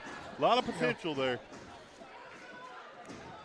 I mean, you see a lot of those youth mistakes, but you also see a ton of effort. Oh yeah, and you see some potential there too. They're driving to the basket, layup and in is good by Haley Cannon, adding to that point total, and she'll go to the line shooting and one. Well, right now, Sylacauga should have all those young ladies in the game that haven't played that much tonight. They've got kind of a mixture out there. Volunteers starting to do some of the same, Coach, which is wise by Coach Bishop at this point. Yeah. I mean, we're at the point now where you need to just make sure everybody plays. Cannon, and I'm actually surprised Sylacauga had some of the girls in as late as they did. let's be honest, a 20-point lead is pretty insurmountable at this point. And Cannon finally leads the game for Sylacauga. Great night by her. We'll give those totals in just a little bit. Billingsley fires up a three and backs up. She would have had a great chance at a rebound.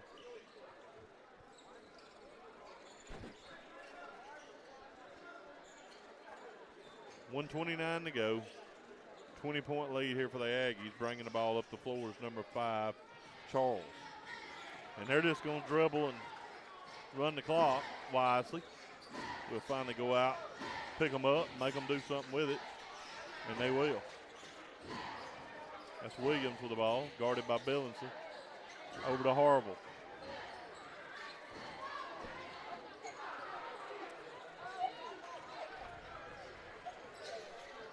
Under a minute here.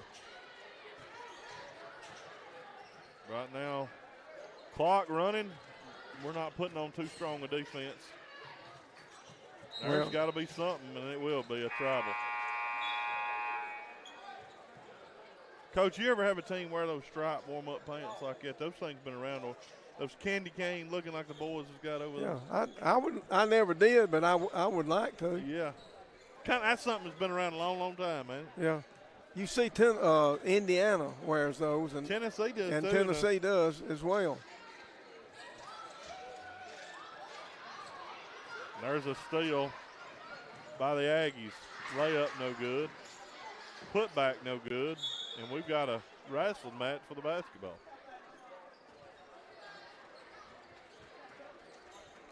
I think that foul's going on. Number 5, Ella Higgins, I believe. Yeah. She ended up somehow or another on the back of the Sylacauga player. Aggies fire up the three, get in and out, no good. Rebound goes to Gibbons. Gibbons will bring it up the floor for the ball. 16 seconds to go.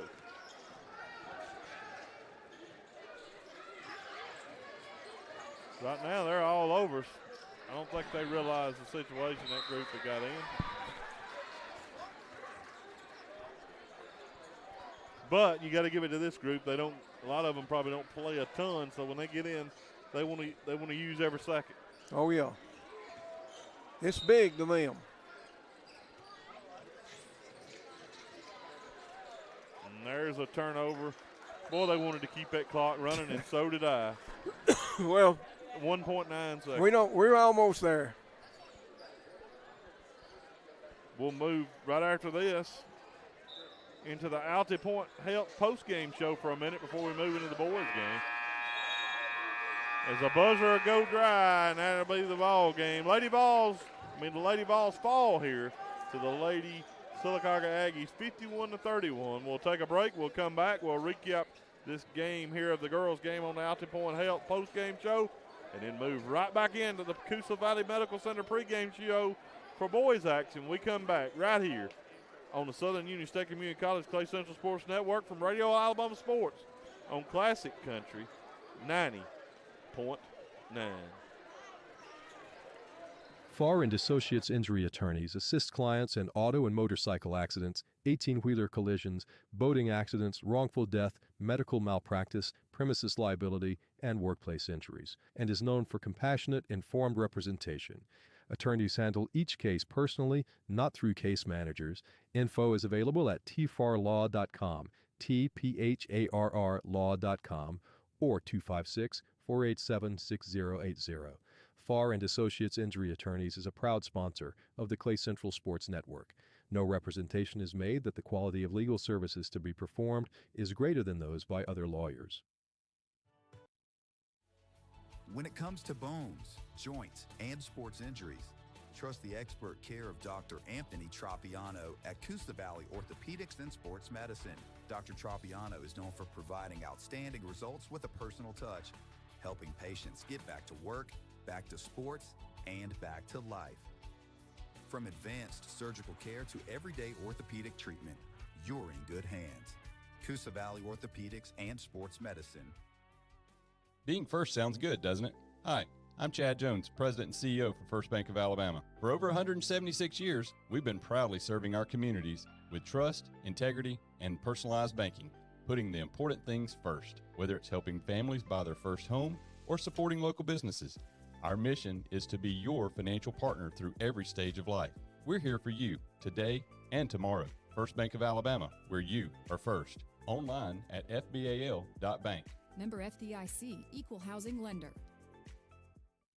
The Clay Central Sports Network is brought to you by First Capital Insurance. We value the relationships we have built over the past 30 years, and we cannot wait to begin new ones in 2026. First Capital Insurance would like to welcome you to our family this year. Whether you are looking for protection for your home, auto, farm, business, or the peace of mind that comes with a life policy, First Capital Insurance will be there when you need us. We would love the opportunity to take care of your insurance needs in 2026. Our phone number is 256-396-2131, and we are located at 575 East College Street in Lineville.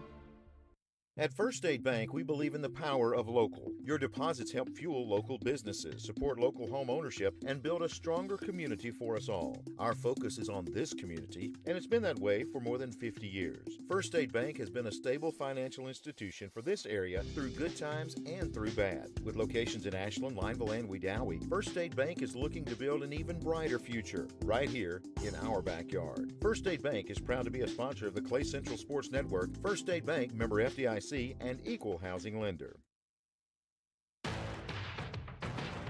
This is the Alta Point Health post-game show on the Southern Union State Community College Clay Central Sports Network.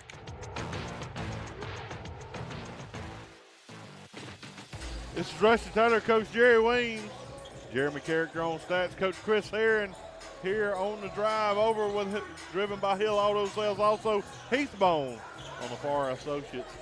Live stream, we're moving on into here the Alta Point Health post-game show. Coach, Lady Vols fall 51-31. Share some stats, Characters totaled up for us. Well, the rebounding ended up pretty even with that flurry by the Vols there late in the game, each team with 30. Turnovers a little bit different. The Volunteers had 31 to 23 for Sylacauga. So that right there is 8 more possessions that they had. And you can see in the shot attempts, they attempted 71 shots from the floor, made 18. The Vols only attempted 47 and made 13. So the Aggies get the best on the statistical category. Scoring-wise, Ramil Billingsley had 16 points to lead the Volunteers tonight. Brandy Searcy chipped in with 7. The leading scorer for Sylacauga was Haley Cannon, had 23 points, and then Casey Patterson finished with 9. So only 2 double-figure scores in the game, 1 for each team, and that's how it looks statistically, Rusty. Well, Coach, what we're going to do, we're going to transfer out of this girls' game and into the boys' game. We'll come back in a minute. We'll move into the Coosa Valley Medical Center pregame show as the boys will be facing off against the 13-1 Sylacauga Aggies here in a big region matchup where both teams come in at 1-1. Big important game for both of these teams here from Sylacauga. You'll want to stick around here on Classic Country 90.9. At first, since 2000, Harris Plumbing and Electric has proudly served Clay County with hometown pride. From trusted power tools like Stanley, Milwaukee, and DeWalt to GE scratch and dent appliances, they offer quality without breaking the bank. Plus a full-service lumber yard and building materials for every project. Harris Plumbing and Electric is located at 75 2nd Street Northwest in Ashland. Available on Facebook or by phone at 256-354-5600 and is proud to sponsor the Clay Central Sports Network. Is your car trying to tell you something? That constant rumble, that pull to the side. It's time for a checkup at Highway 9 Tire in Lineville. They're more than just a tire store. Highway 9 Tire offers a full range of services to keep you safe and moving throughout the upcoming holiday season. Whether you need a new set of tires, tire repair, oil changes, wheel alignments, or general mechanic work, they do it all, big and small. Locally owned and operated just north of the Highway 9 and 48 intersection, Highway 9 Tire, proud supporter of the Clay Central Sports Network. Are you tired of the old stressful car shopping? Hill Auto Sales in Lineville believes finding your next vehicle should be easy, and now they've made it even simpler. On your laptop, tablet, or phone, the website is buyfromhill.net. That's buyfromhill.net. You'll find the latest inventory of quality used cars, trucks, and SUVs ready for you to browse. Buyfromhill.net features high-resolution photos, prices, detailed specs, and even a Carfax report. When you're ready for a test drive, Kevin Hill and Tim Carroll are ready to help. And remember, the Clay Central Sports Network is driven by Hill Auto Sales. Tired of the same old fast food routine? Looking for a place where the food is homemade and the folks are friendly? Honey's Cafe is serving up comfort food classics just like Grandma used to make. Daily lunch specials include meats like meatloaf, salmon, and chicken fingers with savory sides like mac and cheese, fried okra, and green beans. Also, the menu is full of a variety of salads, sandwiches, and burgers. Located 30 Park South Boulevard in Lineville, Honey's Cafe is excited to sponsor the Clay Central Sports Network. Integrity Cabinets was started in 2004 to manufacture custom cabinets with the promise to always conduct business with integrity. The owners have more than 75 years of combined experience in every facet of the cabinet industry. Their focus is on the customer to give them what they need and what they want. If you're looking to start your career or change the direction of your career, the Integrity team wants to talk to you. The website is integritycabinets.com. Integrity Cabinets is proud to sponsor Classic Country 90.9. This is District Attorney Joe Fickwit serving Clay and Coosa counties. Telephone and online scams targeting our citizens are on the rise. If you get a suspicious call, hang up immediately and report it to your local law enforcement. Never give out personal or financial information over the phone. Let's protect our citizens and stop these criminals in their tracks. Stay alert, stay safe. District Attorney Joe Fickwit is a proud sponsor of the Clay Central Sports Network.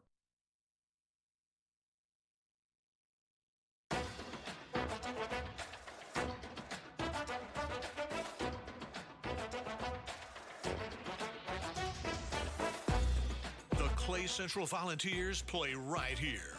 Welcome to the Southern Union State Community College Clay Central Sports Network and the Coosa Valley Orthopedics and Sports Medicine pre-game show, sponsored in part by. We'll welcome you back here. We'll move straight into it as a volunteer to move into the A&E Metal keys to the game, A&E Metal roofing keys to the game. What are those keys tonight for the Volunteer Boys? Well, I think the first key tonight, Rusty, is the Volunteers, we've got to keep our composure. I mean, as you mentioned, we're playing a team that's 13-1, and they just lost their first game this past Tuesday night, an area game. So they're going to play here tonight with a purpose, and they're going to, from the outset, they're going to be trying to prove a point. So we got to keep our composure in order to stay in this game. And then we've been holding our own on the backboards here lately as far as rebounding. I think we've got to do a pretty good job there trying to match the Sylacauga team on the boards. And then transition defense is going to be very important here. The Aggies like to play at a very rapid tempo, so we've got to get back to prevent the easy baskets. And I think those are the three things we've got to do here tonight in this game. Coach, the speed of this game could get interesting. I think the key, another key, coming from my side of it is the Volunteers holding this game. It can't be a track meet scoring-wise because we just can't match the scoring ability of the Aggies. But if we can hold this game somewhere around the low 50s, I think the Volunteers has got a pretty good chance. You're right. Not let them dictate the pace of the game. We've got to try to keep it at a reasonably pace that we like, in order to keep them from being able to expand the score on us. As we're getting ready for these East Central Alabama Gas starting lineups, and we'll get the Volunteers and then take a quick break after we get them and get ready to move into that Cook Foods of Ashland tip-off. But we know what we're expecting here, but I don't want to speak out of turn. We'll see who gets a start for the Volunteers. Looking over at the bench, we'll get those coming off the bench here as they call out the starting lineups. Number 2, Braxton Young, the senior, will get a start. Coach, we talk about this Volunteer basketball team, a lot of seniors. Number 4, Taylor Board, also a senior, getting a start as normal for the Volunteers. Number 10, another senior, getting a start for Caden Glenn. This is looking like our normal starting group. Here's the lone junior coming off the beach there for the start. J.D. Hall, he is a key person for the Volunteers for sure. Played very well lately. Trendon Glenn actually scored 27 up in the Christmas tournament, Coach, last week up in Cleveland County for the Christmas tournament. But we're going to take a break, and we're going to come back here with the Buddy Sports Country opening quarter when we come back right here on the Southern Union State Community College Clay Central Sports Network. Tired of the same old fast food routine? Looking for a place where the food is homemade and the folks are friendly? Honey's Cafe is serving up comfort food classics just like Grandma used to make. Daily lunch specials include meats like meatloaf, salmon, and chicken fingers with savory sides like mac and cheese, fried okra, and green beans. Also, the menu is full of a variety of salads, sandwiches, and burgers. Located 30 Park South Boulevard in Lineville, Honey's Cafe is excited to sponsor the Clay Central Sports Network. Integrity Cabinets was started in 2004 to manufacture custom cabinets with the promise to always conduct business with integrity.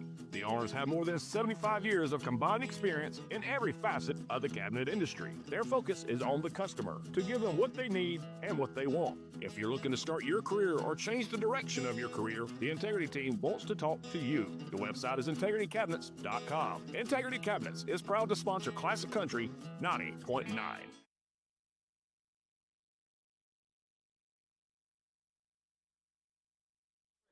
We welcome you back here with Volunteer Basketballs. We get ready for the Cook Foods of Ashland tip.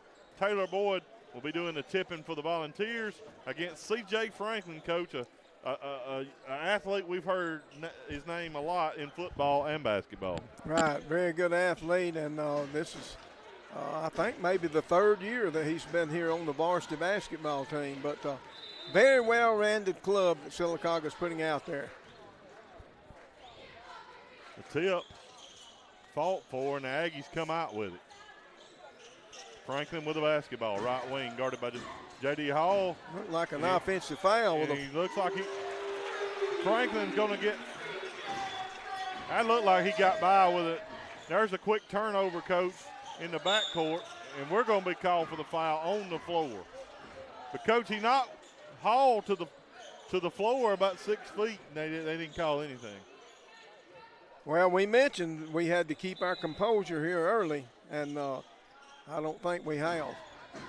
Another open three-point look from the top of the key. It's up and good. Back-to-back threes. Joshua Spear lands one, and quickly up by 6. And Braxton Young's going to travel in the backcourt. Right now, we've not advanced the basketball 6 feet in 2 possessions. And, Coach, they drain another 3. It's 9-0. As Eric O'Neal drains one.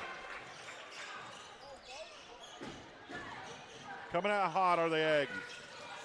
Young with the basketball. We got it across, but it was a struggle. Looks like Young may have tweaked his ankle a little bit there. And he already has a brace on that ankle. Young with the basketball in the left wing. Out the hall. Yeah, I'm not sure Brandon's going to be able to go very long here. And they look for Braxton, and the ball stolen away. And a layup and in on the other way, and it's quickly double digits. And Coach Josh Giddens is going to call the Poultry South timeout. He's going to go ahead and take a full. We'll take it with him right here on the Southern Union State Community College Clay Central Sports. This is District Attorney Joe Fickwit serving Clay and Coosa counties. Telephone and online scams targeting our citizens are on the rise. If you get a suspicious call, hang up immediately and report it to your local law enforcement. Never give out personal or financial information over the phone. Let's protect our citizens and stop these criminals in their tracks. Stay alert, stay safe. District Attorney Joe Fickwit is a proud sponsor of the Clay Central Sports Network. Is it time for a career change? Cook Foods of Ashland Complex features a variety of careers with excellent benefits and room for advancement. Current openings include various hourly positions at our processing plant, feed mill, hatchery, and live haul department. Support staff positions are also available, such as accounting, HR, purchasing, QA, and truck drivers. The website is cookfoods.com/careers. Cook Foods of Ashland is proud to sponsor the Clay Central Sports Network. Go Vols! As we welcome you back, we break the press and get a layup by Trending Glenn, and the balls get on the scoreboard, 11-2. Right now, Aggies with a basketball. J.D. Hall was able to break that press and get it to Glenn on that last play. There's a travel, and that'll be a turnover by the Aggies, number 5, Tristan Whetstone. Well, if we can regather ourselves right here, we'll be okay. Their pressure is pretty tough. I don't see how they can keep that pace without getting deep into the bench, though. And that was a good pass, and Caden Glenn just missed it. Yeah, he sure did. Like he didn't see the ball or something, like he was shielded maybe. Well, all 5 people are going to have to be able to handle the ball against this press because they're relentless the way they're moving and pressuring. Good defensive play there. Way up and in there by number 13, Joshua Spear, and it's 13-2. And Glenn, he's got 4 of their points. Right now they've got Braxton Young trapped in the backcourt. He's had to call timeout. I'm telling you, their pressure is relentless. Right now we're not getting any well, we got people running off to the other end and leaving the ball handler in a bind. And that's what we're going to stick right here, Coach. That's what Coach Giddens is talking about across the way. Trending Glenn went ahead and went down the floor, and with this press, we're going to have to be able to use all 5 players to break. Yeah, everybody's got to make yourself available right here as a passing outlet because they're doubling the ball. And, you know, they already have us in the size, and when they trap us, it's hard for our guy to get the ball out of that trap. And we need to look for the first person we can get the ball inbounds to, and then reverse it to the inbounder. J.D. Hall beats the press on his own. That's going to be a key. Good look down to Glenn. Glenn shot up and good. Trending right now 13-4. Well, if we can get the ball down the floor, we'll be all right because we'll have them outnumbered. I think the key is getting it in J.D.'s hands. Yeah, the most times that we can. 13-4, the Aggie lead. Zy Newell in the game now for the Volunteers on the drugstore substitution. As he's in for Braxton Young, we talk about Young being hampered by an ankle. And he looks like he's hurting overside. He may be done. He's in some pain. There's a turnover and a run over. Yeah, I'm not sure Braxton's going to be much help here. I mean, he's over there really curled up in pain. Well, here we are. We've got to attack this press once again. And it's turned over. And there's a late whistle on the attempted block, but that'll send number 13, Joshua Spear, to the free throw line shooting 2. And this Aggie team with a lot of seniors as well, Coach. Yeah, they're loaded with seniors. 7 seniors on their roster. He makes the first. Back to a double-digit lead, 14-4. 5:18 to go here in the Buddy Sports Country opening quarter. Glenn now with 8 with 8 of their 14 points. I think we had a lane violation, but no, we had another foul. Number 4, Eric O'Neill gets called for it for the Aggies. Well, that just sets up an inbound situation against the press. And we get it up to Taylor Boyd. Boyd throws it in, and that was a pretty good job breaking that one quickly. Hall, good move to the basket, unable to get the shot to go.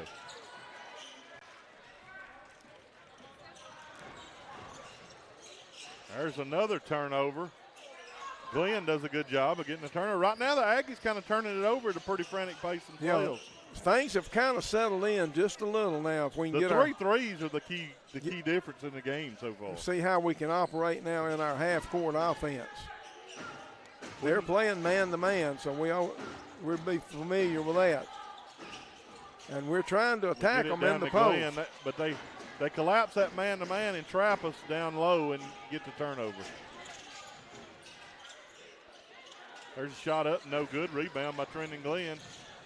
And Glenn turns it over on the outlet pass. There's something. And that's a good job J.D. Hall, you see him get his hand on that ball to make him tip it. That's a smart play by Hall. Well, right now it seems like every possession we get, we're having to go against this press. Why are we throwing it in on the end instead of the side? That's a good question. It went out of bounds on the side. Glenn with the basketball. Open look for Caden Glenn. He'll fire up the three. It's up no good. Rebound goes to number 2, Cordell Patterson. Right now the thing they're limiting is to one shot on the offensive end. There's a travel under those. Coach, as I said, the turnovers right now is mounting up for the Aggies. Well, they're giving us a chance to climb back in this game right here. There were 5 turnovers. How many we have, Jeremy? 7-5. A lot of turnovers here with 3:55 to go. But they're leaving us in the game quick, and we just throw it right to them. They missed the shot. Put back no good. And J.D. Hall with the rebound. And again, Hall up the floor. Hall with a drive to the basket. He's fouled, and he'll go to the line shooting 2. They're going to say, I think they're going to say he was, they's got to be shooting 2. You got it. And he will go to the line shooting 2 first take bank free throws with J.D. Hall. I guess that foul was on who? 14? I don't even see a 14 on the roster. Hall makes the first free throw.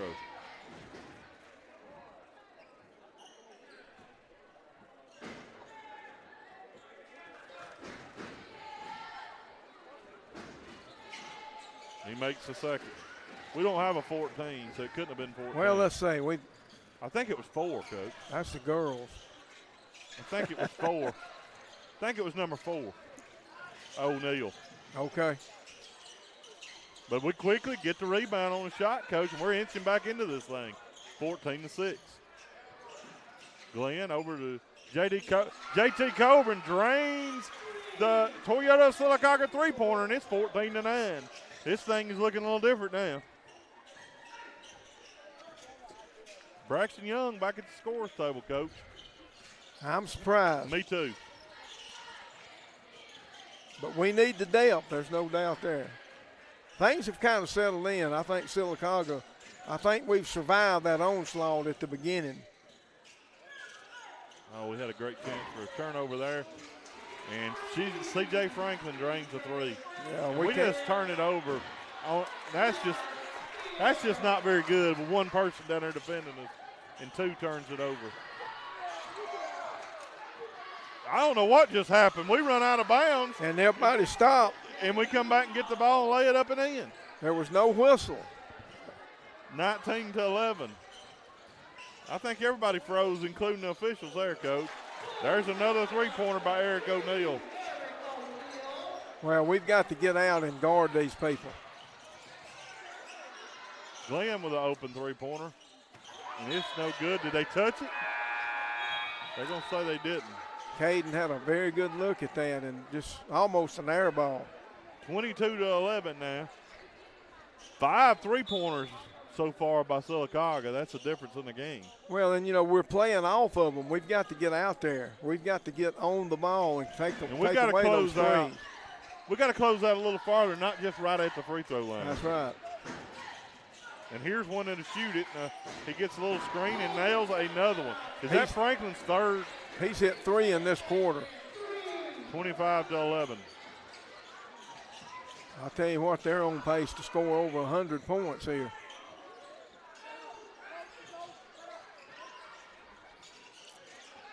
Yeah, we're letting them do what we can't allow them to do, and that's run the point total up. Well, and we're giving them some easy shots on the turnovers we made in the backcourt as well. Glenn with another wide open three-pointer. And Glenn gets ran over, no call. And Trendon Glenn goes and fouls down court. That'll send Eric O'Neal to the line shooting 2. But right now, Coach, 5 threes. Have they even missed one? I mean, they ain't missed many.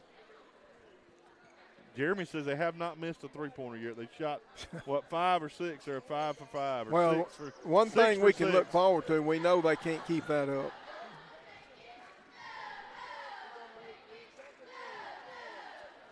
He makes the first.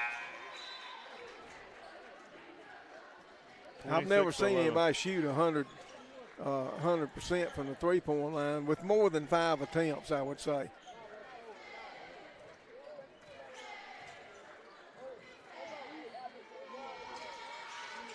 Second free throw bounces around and rolls in. He used all the rim on that one. 27-11. As you mentioned, Braxton Young back out there giving it a go. And he looks like he's moving pretty well now, Coach, actually. Apparently he's already had an injury, an ankle problem with that brace on. Taylor Boyd just inside the three-point line. Shot no good. Coburn's put back no good. And the Aggies with a basketball. 1 minute to go here in the Buddy Sports Country opening quarter.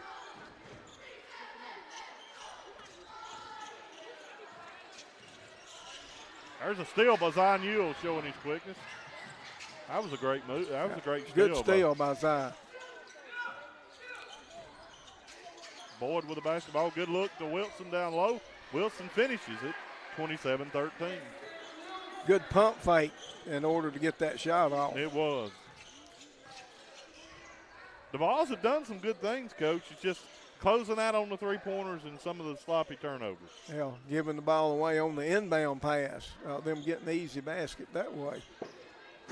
I think 6 of their points have came on our inbound throw-ins. Right now the Aggies are willing to take it to the end of the period. And they get a good look and shot up and good by number 12, Travion Wright. And that Braxton Young will get a half-court heave. It's no good. And that'll end your Buddy Sports Country first period with the Aggies leading 29-13. You're listening here on the Southern Union State Community College Clay Central Sports Network from Radio Alabama Sports on Classic Country 90.9. This is District Attorney Joe Fickwit serving Clay and Coosa counties. Telephone and online scams targeting our citizens are on the rise. If you get a suspicious call, hang up immediately and report it to your local law enforcement. Never give out personal or financial information over the phone. Let's protect our citizens and stop these criminals in their tracks. Stay alert, stay safe. District Attorney Joe Fickwit is a proud sponsor of the Clay Central Sports Network. Support for Classic Country 90.9 comes from the Law Office of Tyler Sims, providing legal services in personal injury, estate planning, criminal defense, and juvenile matters. The Law Office of Tyler Sims offers legal support with a focus on client care and community values. Tyler is dedicated to providing thoughtful and reliable service to his clients. More information is available at sims.law. The Law Office of Tyler Sims is the official law firm of the Clay Central Sports Network. No representation is made that the quality of legal services to be performed is greater than the quality of legal services performed by other lawyers. Second quarter action is brought to you by Matthews Meat Market. Now, back to the action. We come back here and get things started, Coach. Share those stats with us as there's a missed three-pointer by the Volunteers. Well, I tell you what, they shot 67% from the floor that half, that quarter, 10 for 15. And the turnovers, of course, we've got 9. They had 6, so not that bad in that area. There's a missed shot, and the Volunteers with it, and we'll turn it over. There's a turnover immediately. And a good drive to the mid basket, but he misses the shot there to C.J. Franklin. Finish. Coach, they're letting them play. You can say that. There's a jump shot on the other end by Sarah and McMillan. Well, they're letting them play because these 3 officials can't run up and down the floor with them. The game's going so fast. Volunteers with the basketball. Get it down to Hall. Hall shot inside now. Good shot and just couldn't get it to go. Yeah, J.D. ended up with a ball there under the basket off the flex cut, but he was, size-wise overmatched. And there's a 3 by number 11, Coach. And now they 7 for 7 from 3. Yeah, Holtzclaw. We've got people coming off the bench hitting threes.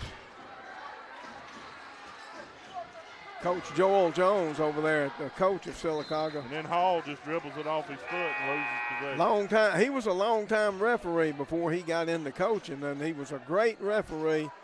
Now doing a good job here coaching this Aggie team. Wearing a bow tie, by the way, tonight. Don't see that much no more, do you? You don't even see that type of dress much anymore. No. Aggies with the basketball. There's a good drive, good look here for the Aggies, but it's turned over. Good job by Taylor Boyd stealing the ball. If they're going to let them play, we're going to take advantage of it. Oh, that's a foul underneath. Caden Glenn drives to the basket. He's fouled. He'll go to the line shooting 2. That foul will go on number 12, Travion Wright.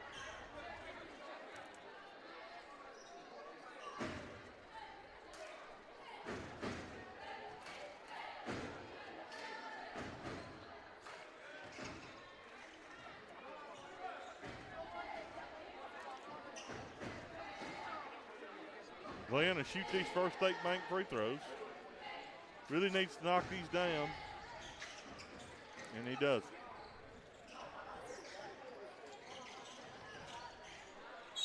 There's a block by Taylor Boyd, but they're going to call a foul.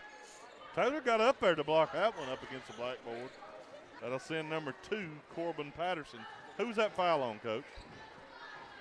That foul was on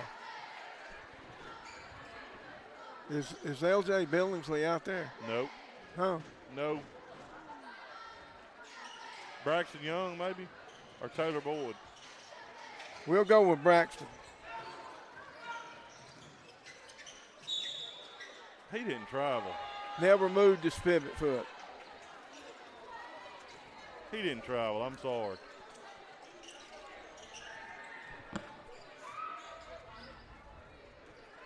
(35-13) Aggies with the basketball and a big lead here.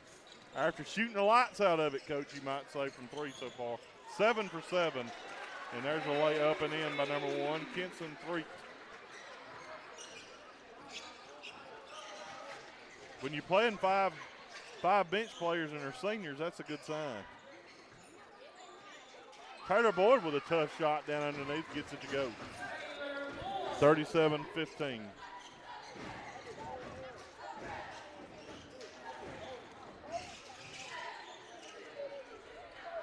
Shot no good, fight for the rebound, loose ball.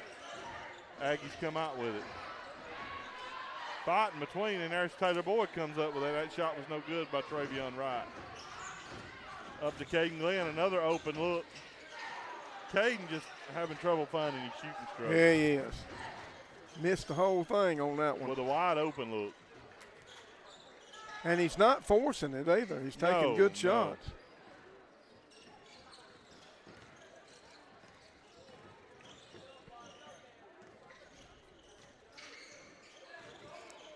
That's a travel.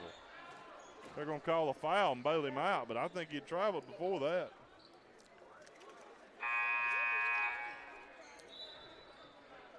Seven for 8 from three-pointers, character says.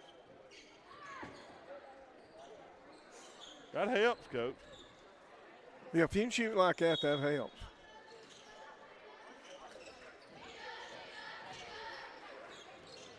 Get it thrown in the right, all the way in the backcourt. Three gets away with look like a push off, and he turns it over.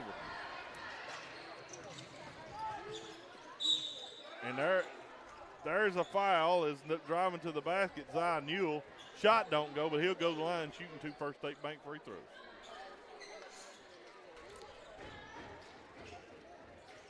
Zion to the line for the first time tonight. Volunteers have shot. This will be their 5th and 6th free throw attempts. We've gone to the rim pretty good. Zion makes the first. 37-16. But, you know, they put this into a scoring battle, and when that happens, that's what we couldn't afford to have. Yeah, we haven't had the ability to score a lot of points this year.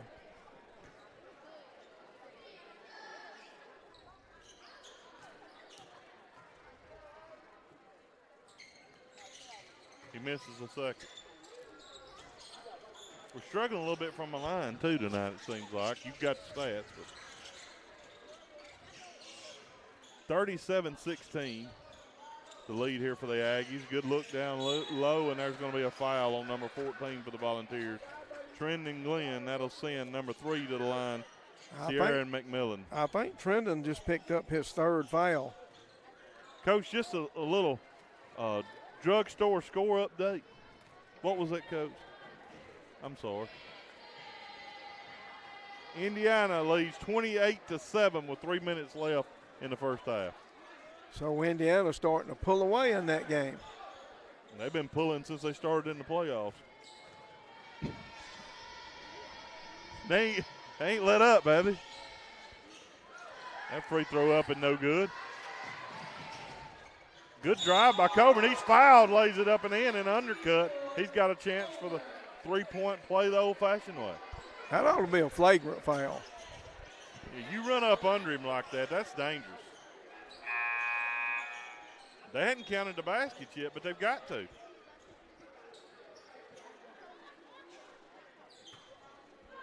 They did count it, didn't they? They had to. Or he couldn't go to the free throw line. He missed the free throw. Yeah, they just shot there. They finally put it on there. 37-18. And he missed the free throw. There's Coburn with a steal and a drive and a layup and in. 37-20. Coburn, coach, a younger player, but he's just a freshman for the Volunteers. Give him a little spark here.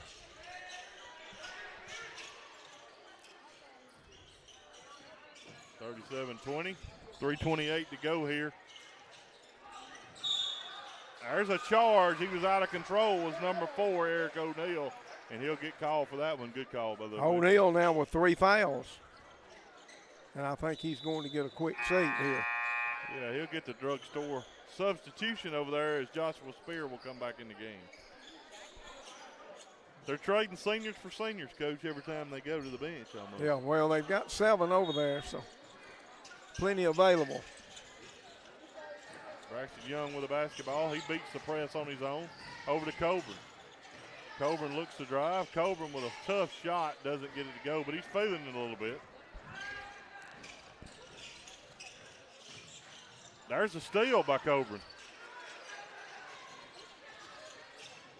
Coburn kind of picking up the pace and the play of his game right now. He is.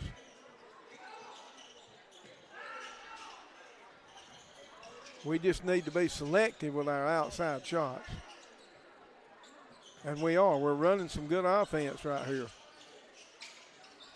Glenn with the basketball over to Young, and without Hall in the basketball game. Yeah, we're keeping them moving on defense.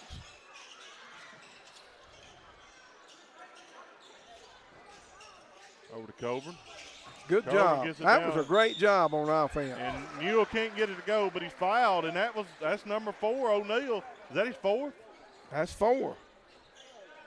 I thought they substituted him to keep him out, but. Well, they substituted, but it wasn't for him.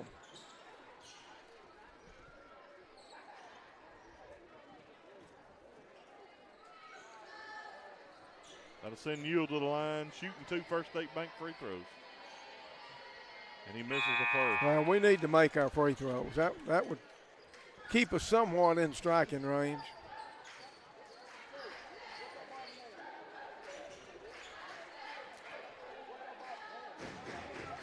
Newell 1 for 3 on free throws. He makes the second. 37-21. Ball's hanging in there, Coach. Well, we're staying it right in where we could make a run. Yeah, we could get back in it with a run.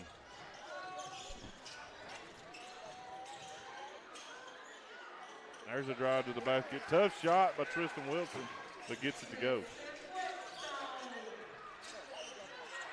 And we couldn't get the basketball inbounded, and we got to be able to get that ball inbounded without calling. Yeah, after a score. I mean, we just got to get it in quicker.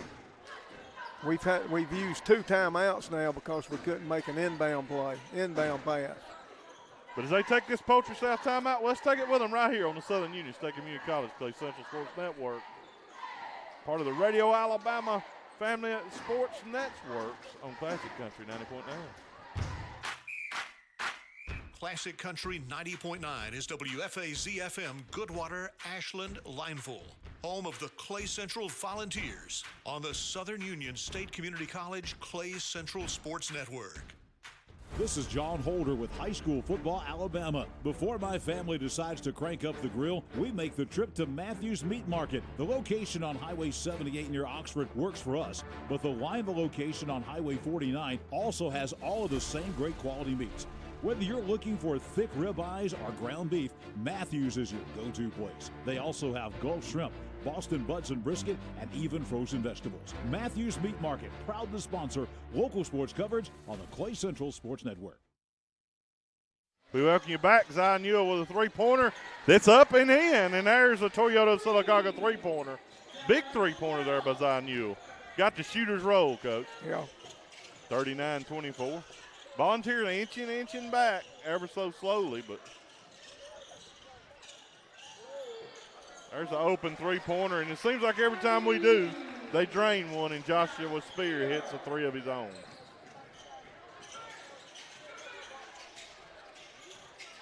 You know, something else, Hall's been on the bench a while, and we've been making a run without him. Well, he's got three. No, he's got 2 fouls. Coach Giddens may be deciding to finish the half without him. It looks like he is. And we've held serve right there. The ball's out of bounds off a Volunteer. 42-26.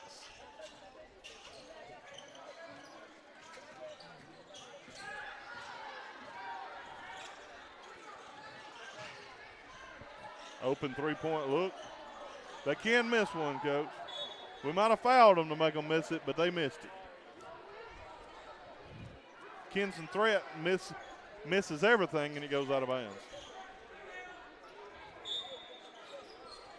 54 seconds to go here in the first half. And we turn it over on the inbound play. Good block from behind by Taylor Boyd. Coburn on the run. Coburn kicks it out. Open shot for Zion Ewell. Shot up no good. Taylor Boyd with a rebound. Shot up, and oh my goodness, it rolled around and out. All the way around. Foul went on Patterson. That'll send Taylor Boyd in the line shooting too.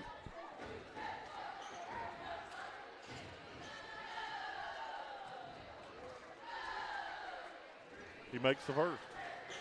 42-27, 15-point lead. Really, Coach, that first onslaught by the Aggies is kind of, and we've kind of held serve since then for the most part. Yeah, that caused the separation that we haven't been able to overcome yet. And he misses the second. And they've gave us a lot of looks at from a free throw line. We're shooting maybe 50%, and that's not happening. It's like the Aggies are willing to. 5 for 11 from the free throw line. So a little less than 50%. Put those 6 points up there, and it's under double figures.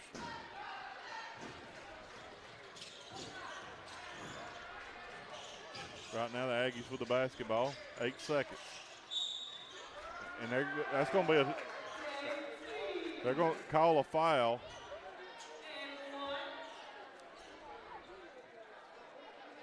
That's got to be on the floor. Well, that shot was on the floor. That's what he called. He called it on the floor. I don't even know. It was way out here. I don't even know who the foul was on now. That's bad, right? He pointed on the floor. They missed the free throw, but that shouldn't have been no points good. Zion Ewell's three-quarter court off the rim, but I mean I know the score, but that was a mess. He fouled him 5 foot from a free throw line and called it on the floor. And I think Coach Giddens is going to let them know about that. We're going to take a break, come back. We'll recap this first half with the Aggies leading 44-27 here as we get ready to move into the Williams Parts and Supply halftime show right here on the Southern Union State Community College Clay Central Sports Network. Farr and Associates Injury Attorneys assist clients in auto and motorcycle accidents, 18-wheeler collisions, boating accidents, wrongful death, medical malpractice, premises liability, and workplace injuries, and is known for compassionate, informed representation. Attorneys handle each case personally, not through case managers. Info is available at tfarlaw.com, TPHARR law.com, or 256-487-6080. Farr and Associates Injury Attorneys is a proud sponsor of the Clay Central Sports Network. No representation is made that the quality of legal services to be performed is greater than those by other lawyers. In this area, we know what matters: family, community, and a great Sunday dinner. That's why your local Piggly Wiggly stores in Ashland and Lineville are proud to be your go-to for quality and value. From our premium meat market to fresh produce, Piggly Wiggly has everything you need to keep your kitchen stocked and your family happy. Need a quick meal? Piggly Wiggly features hot deli favorites and a wide range of snacks and desserts. Plus, both stores are now proudly accepting EBT to better serve you. Piggly Wiggly of Ashland and Lineville is proud to support our student athletes on the Clay Central Sports Network. At Poultry South, we don't just sell farms, we work for the farmer. From the first phone call to the closing table, we're here to make sure you're treated fair and guided right. With over 20 team members across 10 southeastern states, our team was built right here at home, and we've never forgotten who we're working for. The Poultry South team at Southeastern Land Group. The website is poultrysouth.com. Poultry South is proud to be a sponsor of the Clay Central Sports Network. Sassy's convenience store in Lineville is more than just a gas station. Now, obviously, they feature top-tier fuel, but each morning starts off with freshly brewed coffee and hot buttery biscuits. Got the munchies? Sassy's has you covered. They are stocked wall-to-wall with your favorite salty snacks, sweet treats, and ice-cold drinks. Need a quick lunch on the go? Well, Sassy has you covered there as well. They're open early till late, making it easy to grab what you need right when you need it. Sassy's convenience store is proud to sponsor the Clay Central Sports Network.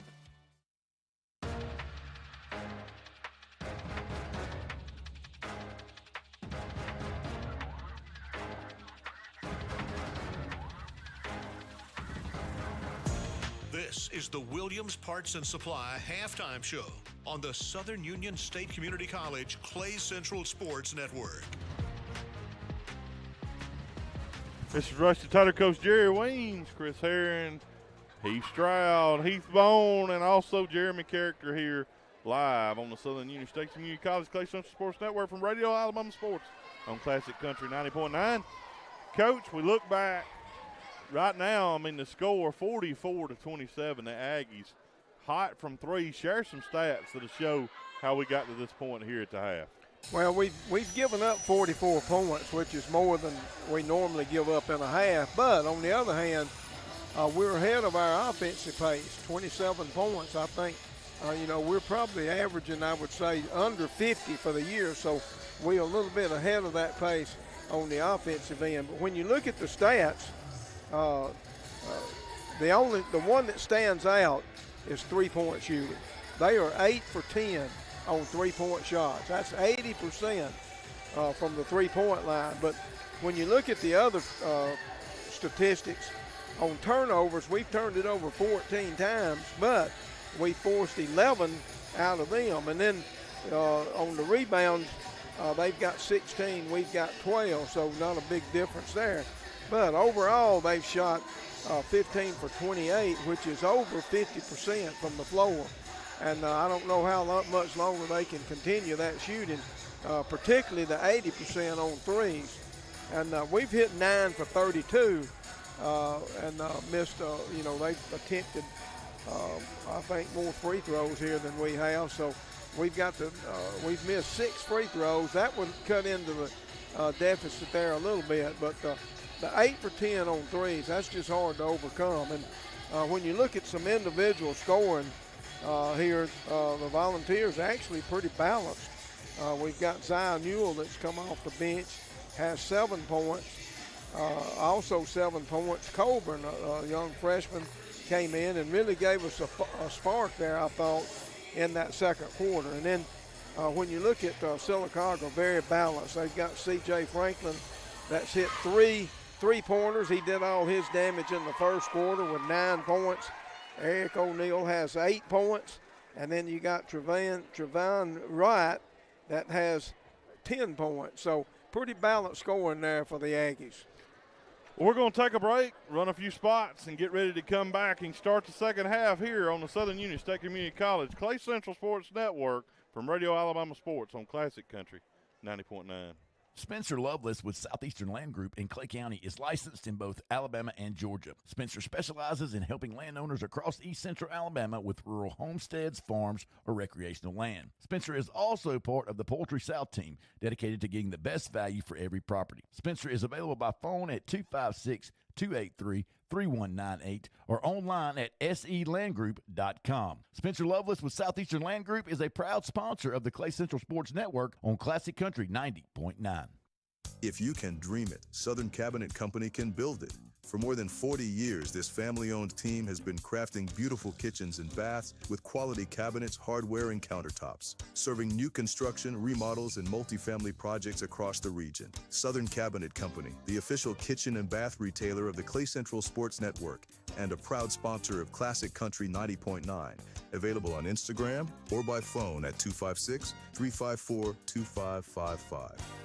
Remember when you would dream about what you would grow up to be? Imagining your dolls were students or your Legos a skyscraper. Maybe it's time to turn that dream into a reality. At Southern Union State Community College, you can discover your dream career in healthcare, business, manufacturing, engineering, and more. From imaginary to extraordinary at Southern Union State Community College. Visit suscc.edu today.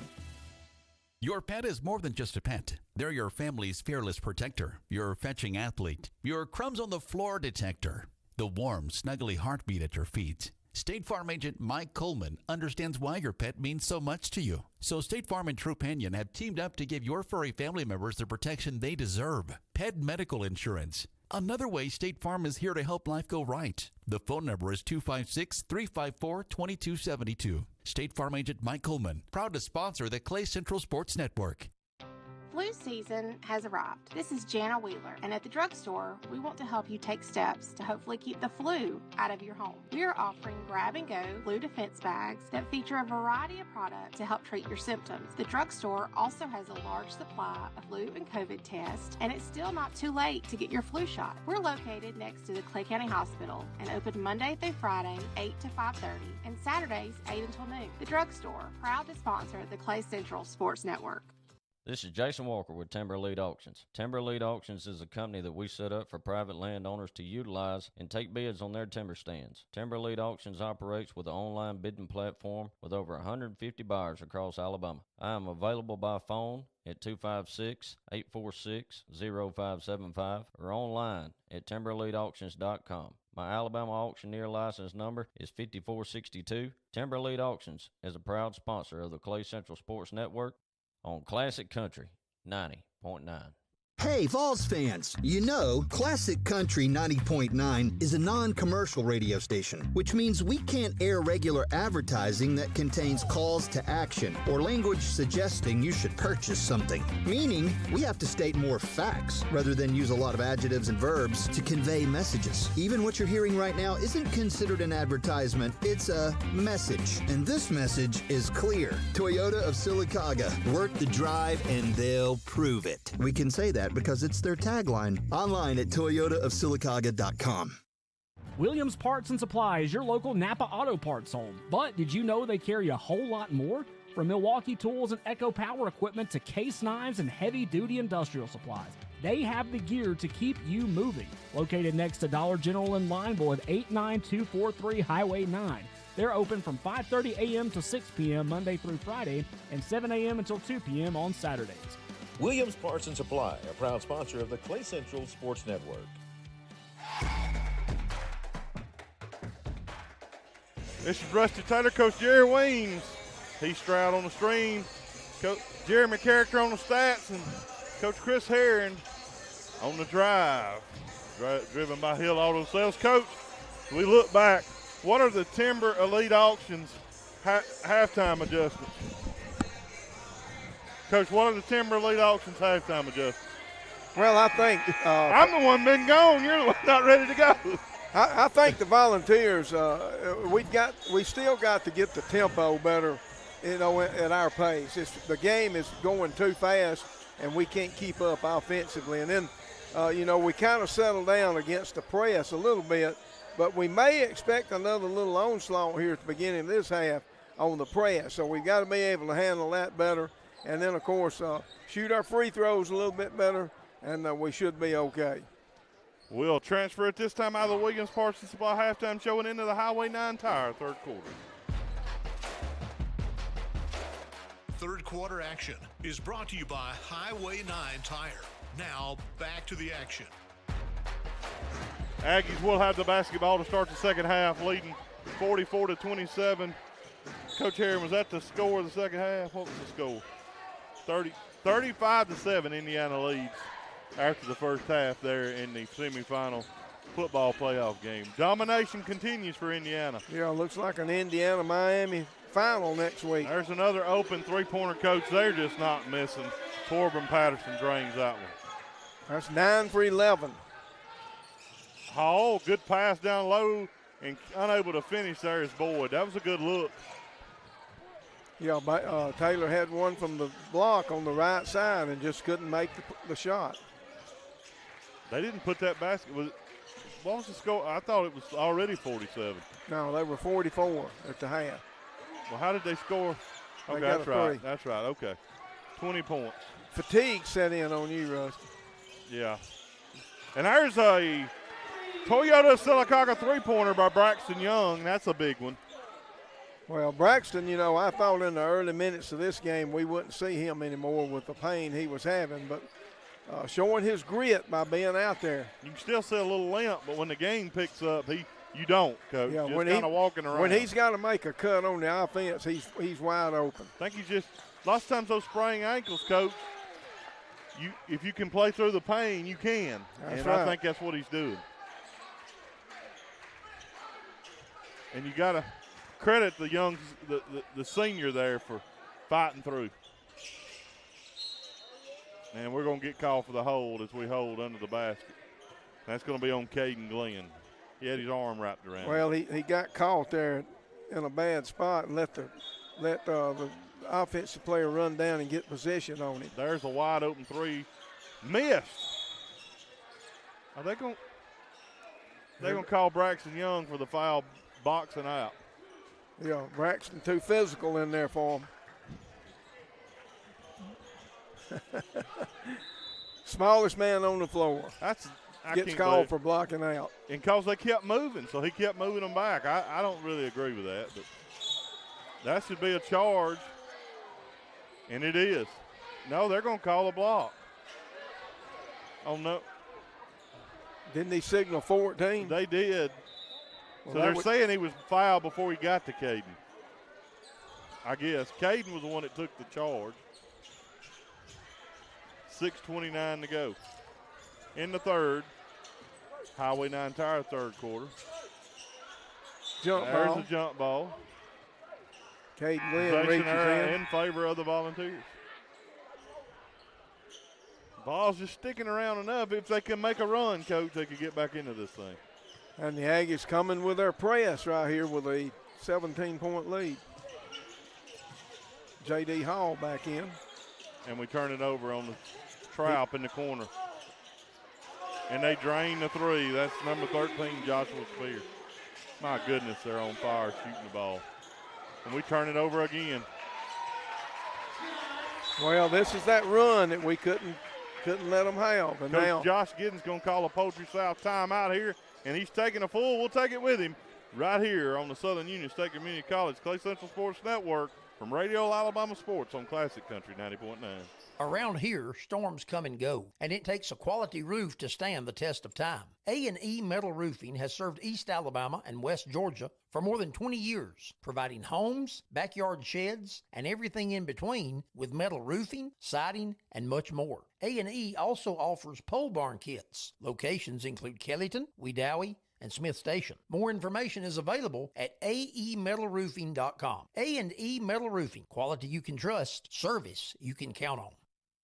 Whether it's a new build, a teardown, or just clearing out some good old clutter, AGL Solid Waste Disposal Authority helps keep things tidy around Clay County. AGL's roll-off containers are available for a variety of cleanup needs. AGL Solid Waste Disposal Authority also owns and operates a C&D landfill located at 1177 Landfill Road in Ashland. AGL Solid Waste Disposal Authority is a proud sponsor of the Clay Central Sports Network on Classic Country 90.9. When you look to enhance your kitchen or bath, Southern Cabinet Company is your source. The official kitchen and bath retailer of the Southern Union State Community College Clay Central Sports Network. Braxton Young with a good head fake and jumper, but it does not go, and Aggies with a rebound. They're limiting us for the most part. There's a long three-pointer. My goodness, Coach. Corbin Patterson drains another one. They don't miss, do they? I think that's 11 for 14. That one was on out there, too. 55-30. Boyd down to Young. Young kicks it back out to Glenn. Glenn, good pump fake, jumper, good. Good to see him make a shot there from a little bit farther out. Maybe that'll get him going. That might give him some confidence there. 55-32. And he's taking good shots, and he's not forcing. He's just not getting them to fall. 4:55 to go here. There's a turnover as he steps on the side to Joshua Spear. Right now, 23-point lead. And, the difference in this game is the flurry that they had with their pressure in the first quarter, and then the other flurry that they had just a moment ago with their full-court press. Those two periods of time is what opened this game up. Volunteers are going to have to make a run pretty soon if they're going to be in this game when it matters. There's another shot by Caden Glenn. Jumper good. 55-34. Glenn with 4 points now here in this third quarter. Coach talking with some Sylacauga Aggies. They led by 11 with 6 minutes to go Tuesday night against Briarwood and ended up falling by 7. And there's a little bit of a lazy pass and a good hustle by C.J. Franklin. He takes to the goal. It doesn't go, but he's fouled by Braxton Young. Are they thinking about calling this intentional? He went for the ball.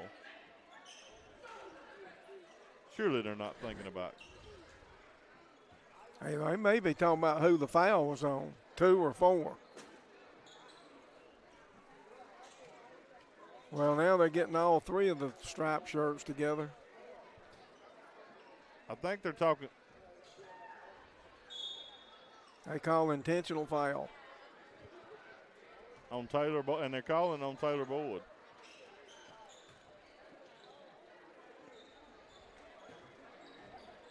All right, so that original foul is off of Braxton Young, and now it's on Taylor Boyd. And what this means is they'll get 2 shots plus the ball. He missed the first, made the second.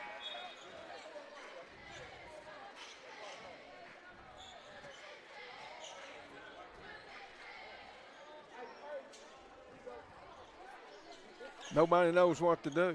I mean, it's their ball. Yeah, I think they're thinking they're going to get to keep shooting them. There was a little bit of a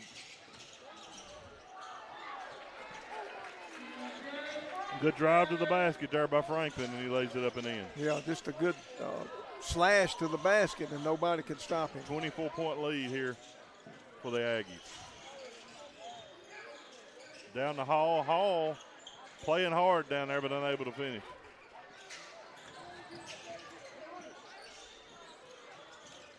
There's a shot and rebound by Coburn. Coburn's been a positive player for sure tonight for the ball. Yeah, for a freshman, he's handling himself. He's still got a lot of maturing and growing to do. But he's got the chance to be a good player. As we talk about it, he forces up a 3 a little bit too long. Yeah, he was way out beyond the three-point line. Probably a little bit better judgment needed on that one. We talked him into that after bragging on him, didn't we? Yeah, after we talked good about him, it made him do that. him wanting to prove us right. I mean, everybody's listening. Even the players. 58-34, the Aggie lead here.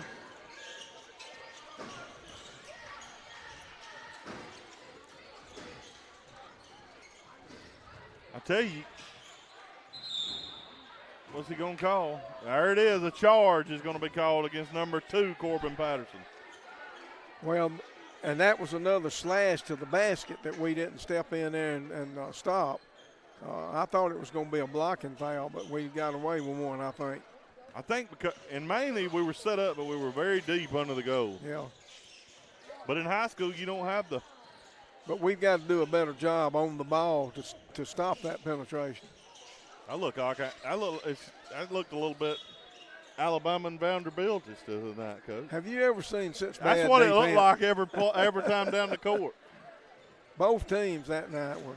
I mean, they couldn't stop them, fouling them. Auburn kind of looked the same against Georgia. Couldn't stop times, Georgia. Yeah. But when you just continue to drive to the basket like they were, it was. Caden Glenn fires up a 3, no good, and rebound goes to the Aggies. That was one I think Caden maybe forced.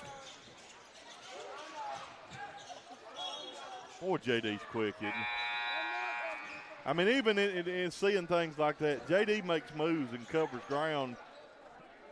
I've seen nobody else match it at time, this year. L.J. Billingsley checks in for Caden Glenn. Drugstore substitution. Is this Billingsley's first appearance? As far as I know, Coach, it is. I can't recall him being out there. There's a steal, and smartly throws it off of.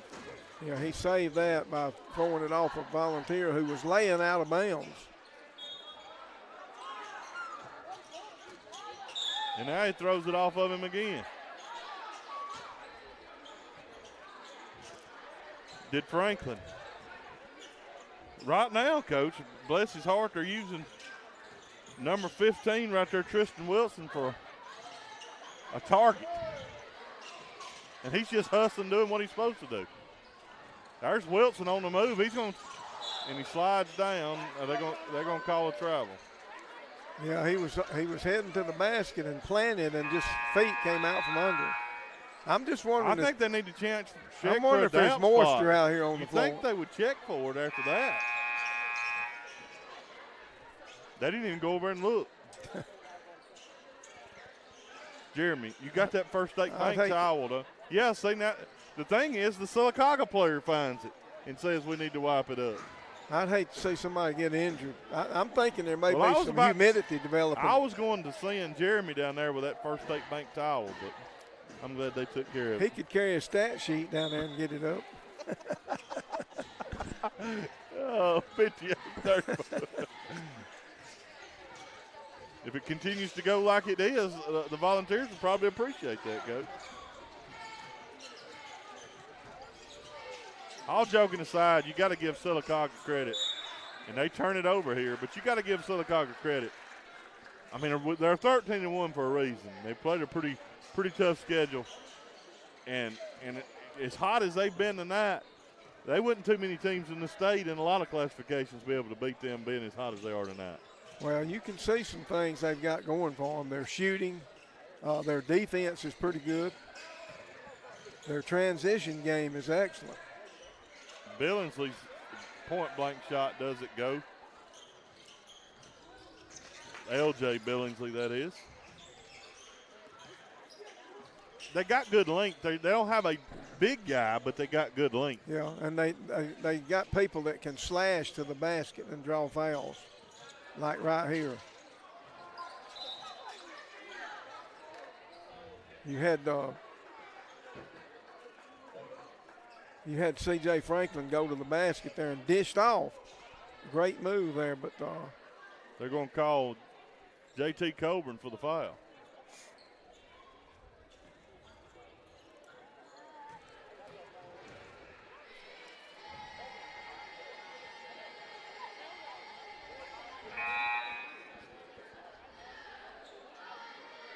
First free throw was no good, wasn't it? No good. guess I need to pay more attention. 1:11 to go here. In the Highway 9 Tire third quarter, Vols trailing 58-34 to the Sylacauga Aggies.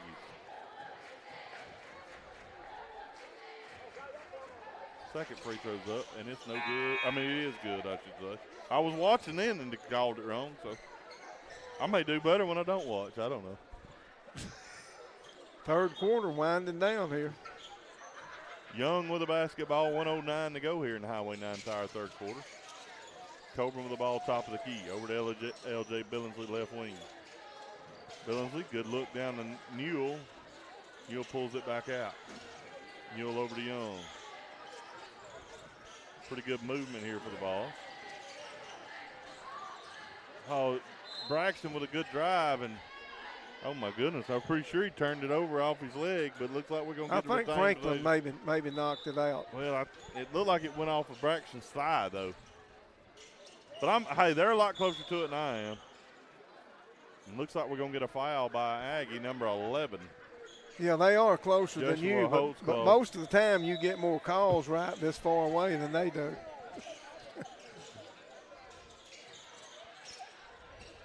And there's a finish by Coburn there after the loose ball, almost a turnover. 59-36. 9 points now for the youngster Coburn.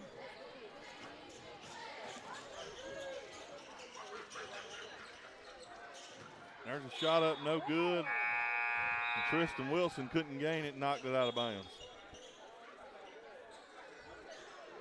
It's like we got an injury, Coach. Number 13, Joshua Spears, going back into the locker room. Keep that in mind. Not as much for tonight, but future. He's a key player, key starter there for the Aggies. You know, Coach Jones is right. The official first, one of them, said that it was Sylacauga's ball. And he should have been. Yeah, and I mean, Tristan Wilson clearly touched it. Yeah, and now they've changed it. These guys have had some problems with that tonight. I mean, look, I'm going to call it both ways like I said, but that one was clear we knocked it out of bounds. They didn't even have a player there to knock it out.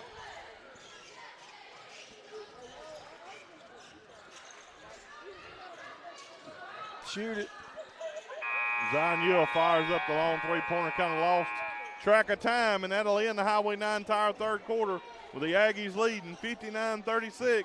We'll take a break and come back right here on the Southern Union State Community College Clay Central Sports Network from Radio Alabama Sports on Classic Country 90.9. Hey. Atkinson Homes is located on Highway 280 in Childersburg. They offer homes from Clayton, Sunshine, and Cavalier with options that include 2, 3, or 4 bedrooms and multiple bath layouts. Services include home delivery, trim out, and financing assistance through a variety of programs. Warranties and new appliances are included with all homes. More information is available at atkinsonhomes.net. Atkinson Homes is a proud supporter of Clay Central Athletics.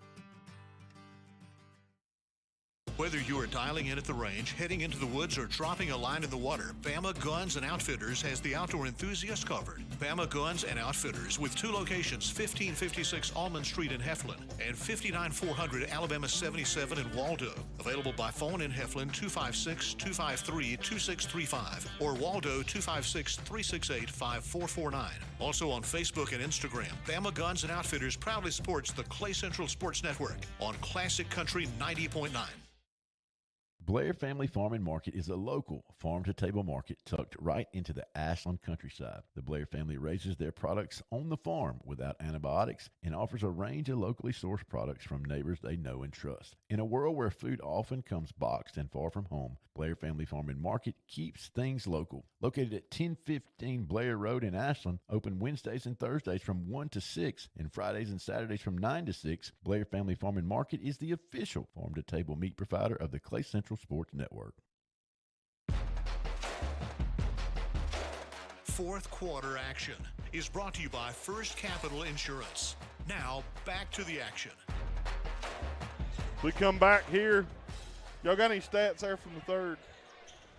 Coach, you got the stats there from the third. All right, let's see. 5 turnovers in that quarter, 4 for Sylacauga, and then the rebounds only 5 to 3 in that quarter in favor of Sylacauga. But they continued their hot shooting from the three-point line. As J.D. Hall drives to the basket, he's fouled. He'll go to the line shooting 2. Was that foul on number 1? It was on number 0. Number 0, okay. That being C.J. Franklin. Hall will go to the line shooting 2. And he makes the first. 59-37. Looking over at the bench, Coach, I see number 13, Joshua Spear, has made his way back to the bench after going in the locker room with a limp.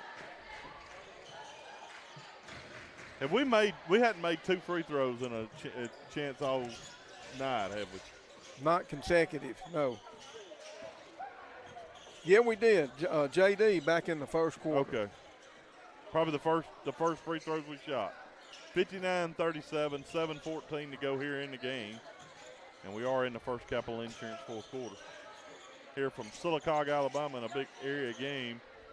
Sylacauga just looking to run clock and get out of here with a win to move themselves to 2-1 in area play. Sylacauga being very patient on offense right now, which they should. At this point, Coach, either one of these teams couldn't afford really another loss to have a chance to win the area probably. Probably not. But we're only halfway through. You're right. But usually 2 losses is most of the time going to take you out of and there is a finish and a foul. That's number 4, Eric O'Neal, will go to the line shooting the and one, and the foul was on. Who was the foul on? Foul was on Taylor Boyd. 61-37 here. This will be an and one attempt for O'Neal.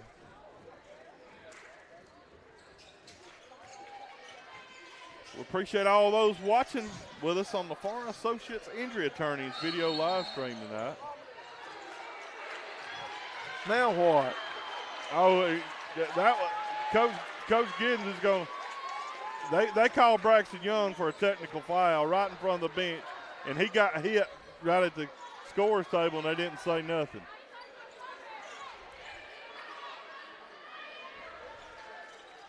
Well, we've got 2 officials and Coach Giddens over there talking. We'll see how this turns out. I didn't see what happened. Well, I mean, we've been around Coach Josh Giddens long enough to know, and at this point of the game, he definitely saw something that he feels like needs to be attended to, or he wouldn't be reacting the way he's acting. And they gave Braxton a technical foul.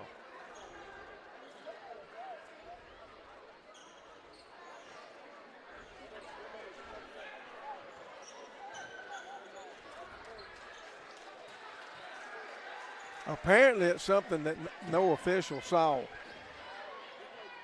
They're discussing it a lot. Except the end result when Braxton reacted to it is what they saw. It looks like they're going to, at this point, stick with a technical foul. I mean, I don't know.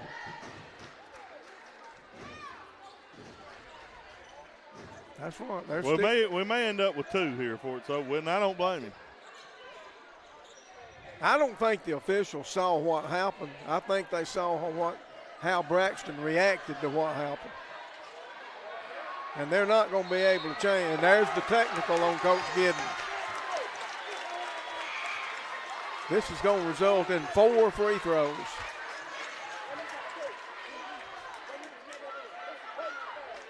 Well, and what Josh is doing, Coach Josh Giddens is doing here, Coach, is standing up for his players. That's right. He's showing his support for his players. And the first one's missed by Joshua Holtzclaw.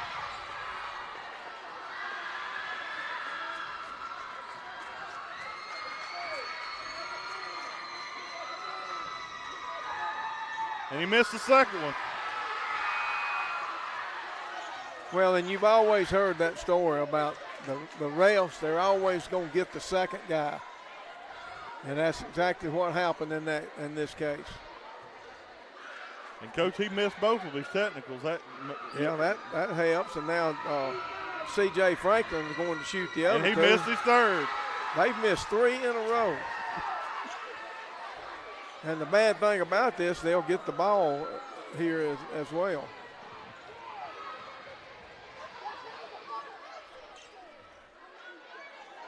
Yeah. Hang on, what are they going to do? They're putting a sub in to shoot the free throw. To shoot one free throw, Coach.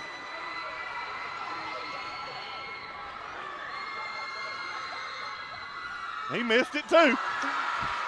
They missed all 4 of them, They Coach. missed 4 free throws in a row.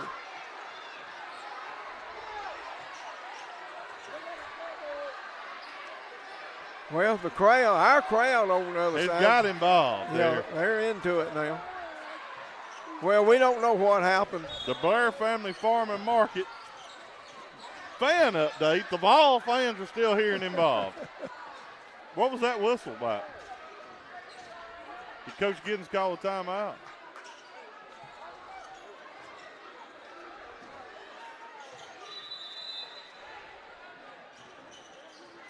All right, we're finally resuming play. Missed 4 technical free throws. Did the Aggies. And you can tell the intensity has picked up for the ball.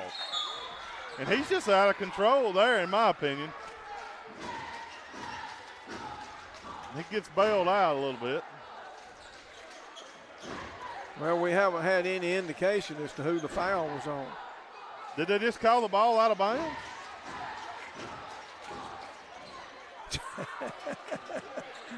Apparently, there was no foul. Hang on, now there it is. Number 10, Caden Glenn. Caden Glenn got nailed with the foul.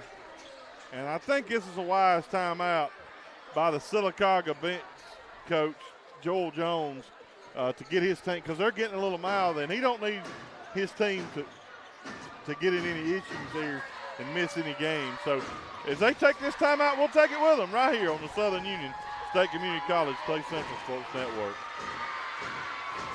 Buddy Sports Country is a proud sponsor of local radio on Classic Country 90.9. If you love the outdoors, Buddy Sports Country has everything you need, including the latest gear, scent control, calls, trail cameras, and the advice to help you enjoy the great outdoors.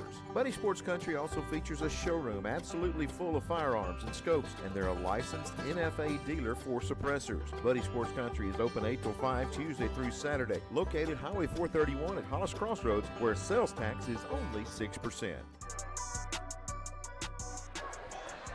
We welcome you back where the Aggies will be inbounding the ball with a lead 60. And there's a steal on the inbound. Taylor Boyd. We got numbers 2 on 3. Good move to the basket by Taylor and lays it up and in.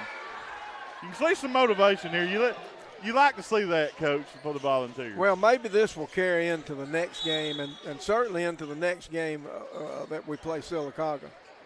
And Coach Jones with a 30-second timeout. Is that here. the score or is it 62-41? I don't know.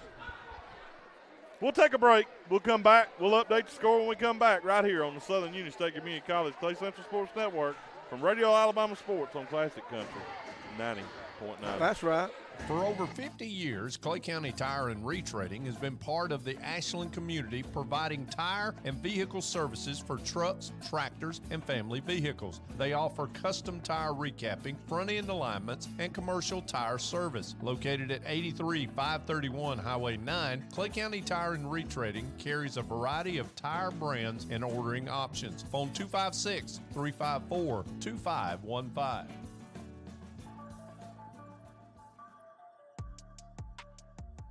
We welcome you back. Here's Indiana stretched their lead out to 42-7 over Oregon. Looks like they're going to coast on to a championship game to face Miami Monday week. And there's going to be a foul as Taylor Boyd goes up and blocks the ball. And they call intentional. This is getting a little ridiculous. Who'd they call? Trendon Glenn? I'm not sure. I think so. And he just fouled out, I think.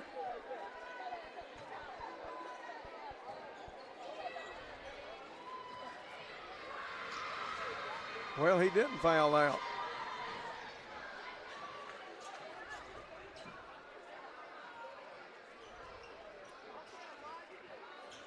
Well, I think what's happening here, our focus is getting away from basketball and getting on to foolishness. Did y'all see anything that happened though? I didn't either. I mean, I saw the block shot and maybe we fouled, but I didn't see what we. Franklin makes both free throws, and And now they'll they'll get the ball back as well. And we've got. You know what this should set up, Coach? A really fun game when Sylacauga comes to Volunteer campus. Well, if our focus would be on basketball. I think it will be. I think our coaches will do a good job to get that. Fans need to be making their plans. I don't know what that date is, but you know, we've played really well there in games against Sylacauga in big games in the past. So I think it's Monday week, but I'm not sure. All right. 64-39 is the Aggie lead here, 5:40 to go.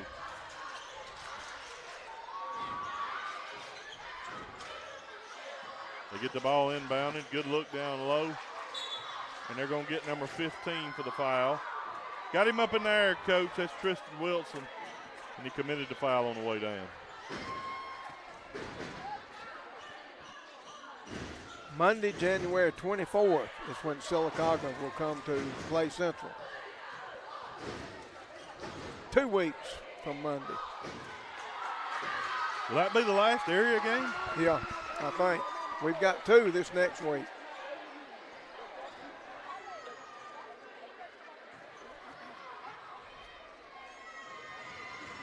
First free throw was up and good. Second one's no good, 65-39. Taylor Boyd with the rebound. Over to Braxton Young.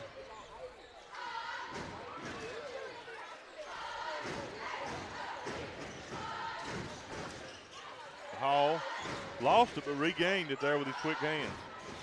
And he had a great pass down to Boyd. He couldn't handle it. Braxton Young gets the loose ball though. I tell you, they defend well though, Coach. They don't give us any open looks from 3 many. Yeah, they play good on the ball on the defensive end.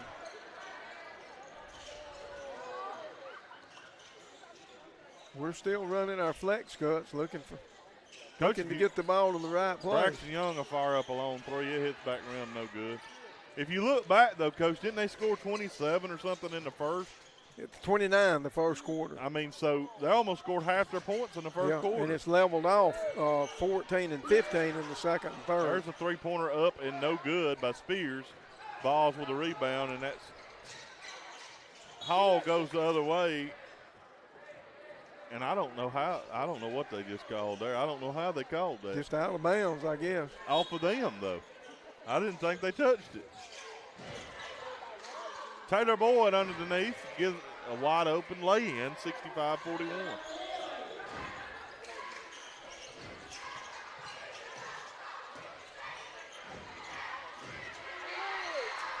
There's a good finish at the basket for McMillan underneath for the Aggies, 67-41.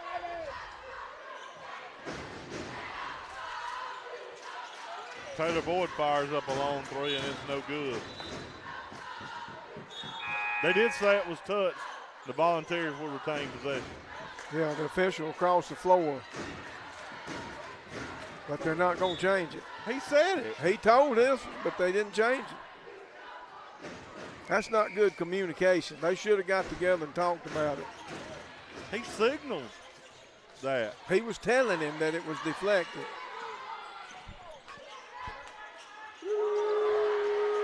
C.J. Franklin drains the 3, 70-41. That's his 4th 3 in this game. First since the first quarter, though. Hall with a shot no good. Put back no good by Boyd, and the rebound goes to number 5, Tristan Whetstone.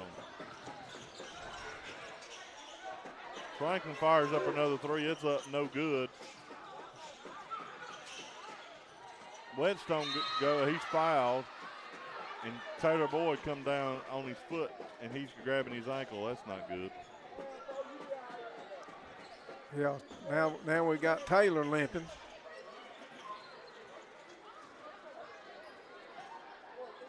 We've got 3 players over at the scores table ready to check in. Drugstore substitutions coming. Whetstone makes the first, and that should start the clock hot right now with a 30-point lead. Yeah. I say go ahead and run her. You know what I'm saying? Well, they should. I know it's supposed to be instant.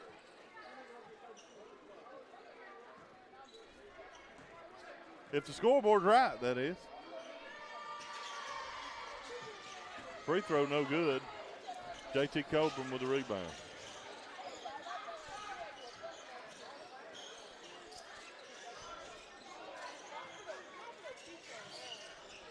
LJ Billingsley with the basketball. Coburn, left wing, over to Zion Newell. Back to Braxton Young. Over to Billingsley, 2:50 to go here. Ball's trailed by 30. Good fake by Braxton Young, but can't get the 3 to go. We got 2 more people ready to check in. That's going to be a change up for them, Coach, if they get in the game. That's going to throw them a real change up. We got a center and a left tackle coming in across the way. Noah Peterson and Chance Hams. Maybe they'll fire one up from deep. We may not get a stoppage of play to get them in. Coach Giddens may have. Oh, there it is. Here they come. Well, they're going to be winded after these 2 minutes. And the clock's running, too, by the way. Yeah. It's a good thing it's a running clock.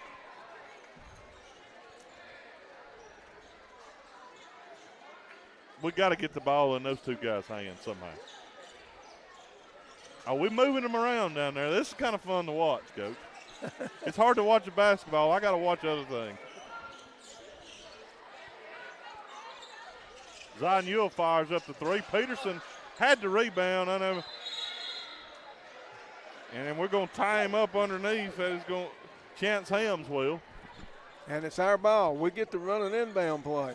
Well, we're cleaning the floor with the clock running.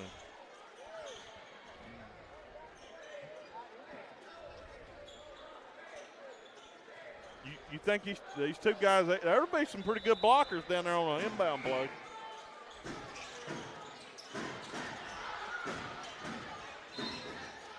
And Billingsley gets a good lay-in on the inbound play. Now, Coach Knight, you coached a lot of basketball, but you got 2 bodies like that on the inbound play. Seemed like you could get some people shielded pretty well down there. Well, you ought to be able to set a good screen there. No question.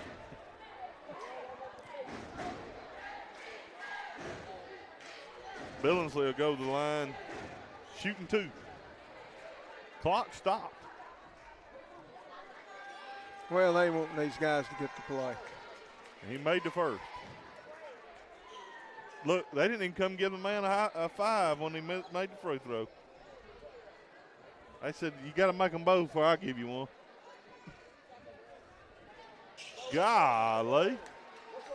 You talking about moving some folks there.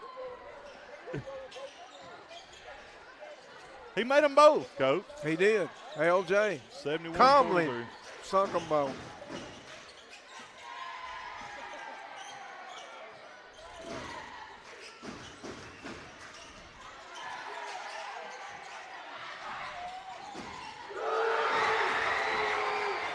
I don't even have him on the score sheet. I don't either, Coach. Coburn goes down. He's fouled underneath.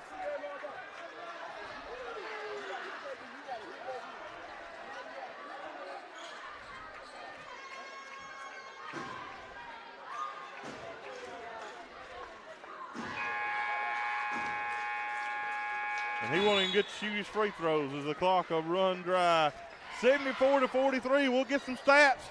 We'll recap this game. We'll move out of the First Capital Insurance fourth quarter and in to the Alta Point Health postgame show right here on the Southern Union State Community College Clay Central Sports Network from Radio Alabama Sports on Classic Country 90.9 when we come back in just a minute.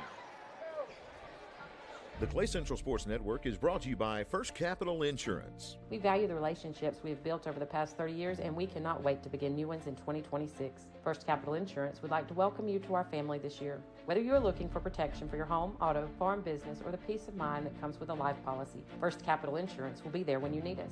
We would love the opportunity to take care of your insurance needs in 2026. Our phone number is 256-396-2131, and we are located at 575 East College Street in Lineville.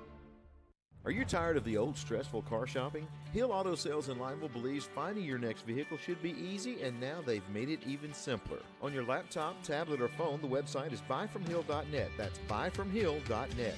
You'll find the latest inventory of quality used cars, trucks, and SUVs ready for you to browse. Buyfromhill.net features high-resolution photos, prices, detailed specs, and even a Carfax report. When you're ready for a test drive, Kevin Hill and Tim Carroll are ready to help. And remember, the Clay Central Sports Network is driven by Hill Auto Sales. Integrity Cabinets was started in 2004 to manufacture custom cabinets with the promise to always conduct business with integrity. The owners have more than 75 years of combined experience in every facet of the cabinet industry. Their focus is on the customer, to give them what they need and what they want. If you're looking to start your career or change the direction of your career, the Integrity team wants to talk to you. The website is integritycabinets.com. Integrity Cabinets is proud to sponsor Classic Country 90.9. This is the Alta Point Health post-game show on the Southern Union State Community College Clay Central Sports Network.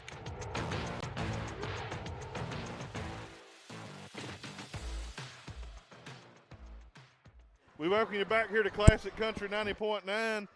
This is Rusty Taylor, Coach Jerry Weems, Jeremy Character, Heath Stroud, Coach Chris Hare, and we've got the whole crew on the road tonight.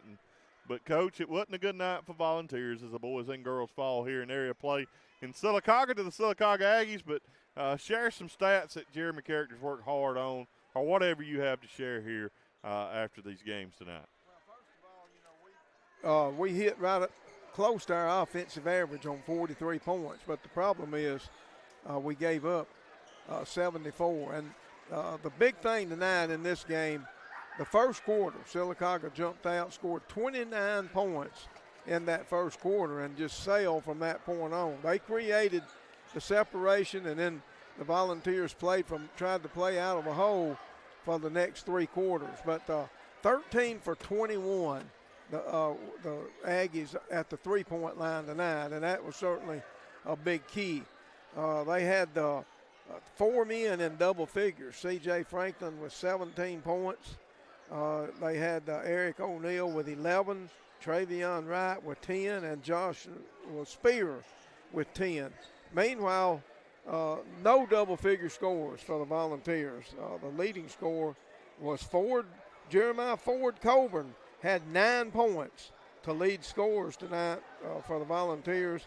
Zion Newell and Taylor Boyd had 7 points each, and then J.D. Hall had 5. So not a very great night offensively. We kind of sputtered with our three-point shooting, only making 3 for the game versus their 13. So, the other stats pretty much in line, pretty equal, not a overwhelming difference in any of them. But that first quarter, particularly the first 4 minutes of the first quarter, certainly the difference in this game tonight. And the Volunteers now 1-2 in the area and have completed all 3 road games. There are 3 games left, all 3 at home. 2 of them will be this coming week as the Volunteers will come back home on Tuesday and Friday night. So, Rusty, that's how it looks tonight. And, Coach, you mentioned those games. We'll be doing those games, or our plans we'll be doing Tuesday night as we'll be hosting Shelby County. We're expecting the girls' game is scheduled to get an early start. We'll see if that's accurate. So we're expecting to start about 5:30 as it got the B-team game starting at 4. We hope that's right. And then Briarwood will be on Friday night. We're expecting about a 6 o'clock tip there for the girls' game, but we'll be covering those right here on the Southern Union State Community College Clay Central Sports Network. Coach, it's kind of tough. You come back, but there's still a lot to play for the Volunteers, and seeding is so important. That game against Shelby County, you definitely don't want to fall behind and get and play a 1 seed. But in all honesty, Coach, we've got 2 1 seeds, it looks like, in this area with Sylacauga and Briarwood. Well, both of those teams very good. And, you know, we just witnessed this Sylacauga team. Well, they just lost to Briarwood Tuesday. So you're right. Both of those clubs very good. And right now, our emphasis is going to be on Shelby County. We've got to beat Shelby County and stay out of that 4 spot because number one, you won't be playing. You won't be playing on somebody's home court. That's right. The main thing. It's the main thing. But you still, you know, the Volunteers still got a lot. You know, they get these guys at home in Briarwood, and you look back at the game against Briarwood and tonight against Sylacauga, you just don't feel like neither one of those teams can shoot the ball the way they did the first time we played them when they come to our home. You would hope not. I don't think a team can shoot 2 games in a row like they did tonight. 13 for 21 on threes, that's pretty good. Absolutely, Coach. But we appreciate you listening here to the Southern Union State Community College Clay Central Sports Network as the 42-14 with 4:19 left in the third there in the playoff game. We'll get to listen a little bit of that on the way home, but that don't sound too exciting either. So everybody be careful that's traveling up the road that's hearing us on this rainy night. Until Tuesday night, God bless and go Vols.